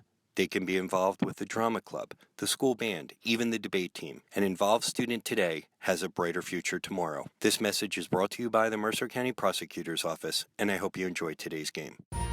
Capital Health's primary care network continues to grow, bringing its extensive option of locations to your neighborhood. Whether you're scheduling a wellness checkup or not feeling well, advanced medicine starts with a Capital Health primary care doctor at locations near you in Mercer, Bucks, and Burlington counties.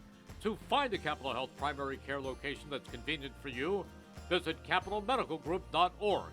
That's capitalmedicalgroup.org.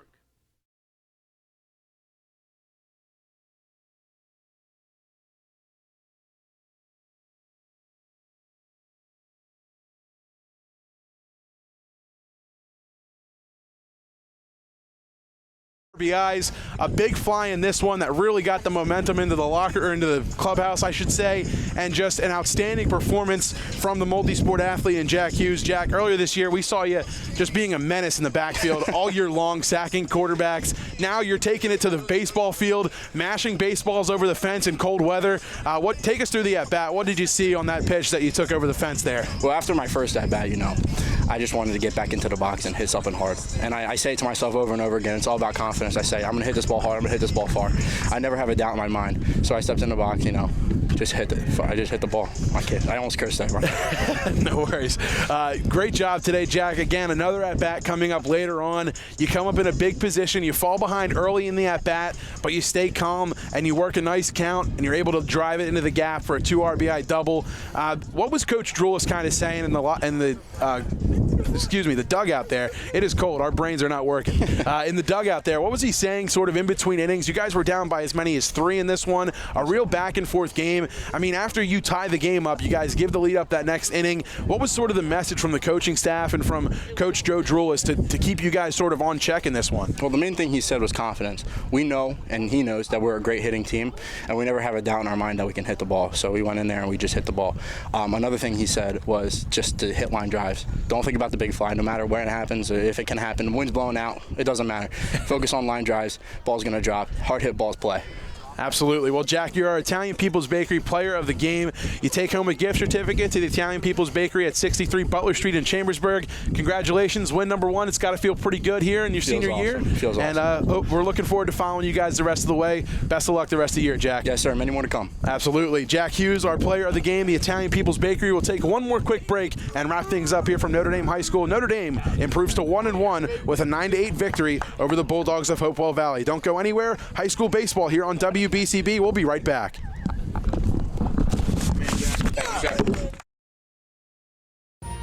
Capital Health's primary care network continues to grow, bringing its extensive option of locations to your neighborhood. Whether you're scheduling a wellness checkup or not feeling well, advanced medicine starts with a Capital Health primary care doctor at locations near you in Mercer, Bucks, and Burlington counties. To find a Capital Health primary care location that's convenient for you, visit capitalmedicalgroup.org. That's capitalmedicalgroup.org. One final time, the Irish victorious 9-8 as they come back from as many as 3 down over Hopewell Valley. I want to thank our sponsors who helped make today's broadcast possible: the New Jersey Education Association, Haldeman Ford Subaru, the Mercer County Prosecutor's Office, Capital Health System, the Revere Restaurant, Notre Dame High School and Laura Sarubi, Trenton Thunder, Jammer Doors and Windows, Hyundai of Trenton, the Italian People's Bakery, the Trentonian, all proud to bring you today's game here on WBCB. Jack Hughes takes home our Player of the Game honors. He was 2 for 4 with 4 RBIs this afternoon, and the Player of the Game, the Italian People's Bakery Player of the Game. The Irish improved to 1-1 on the year with a 9-8 victory over their Hopewell Valley. Until we talk to you again, we thank you so much for tuning in to high school baseball here on WBCB.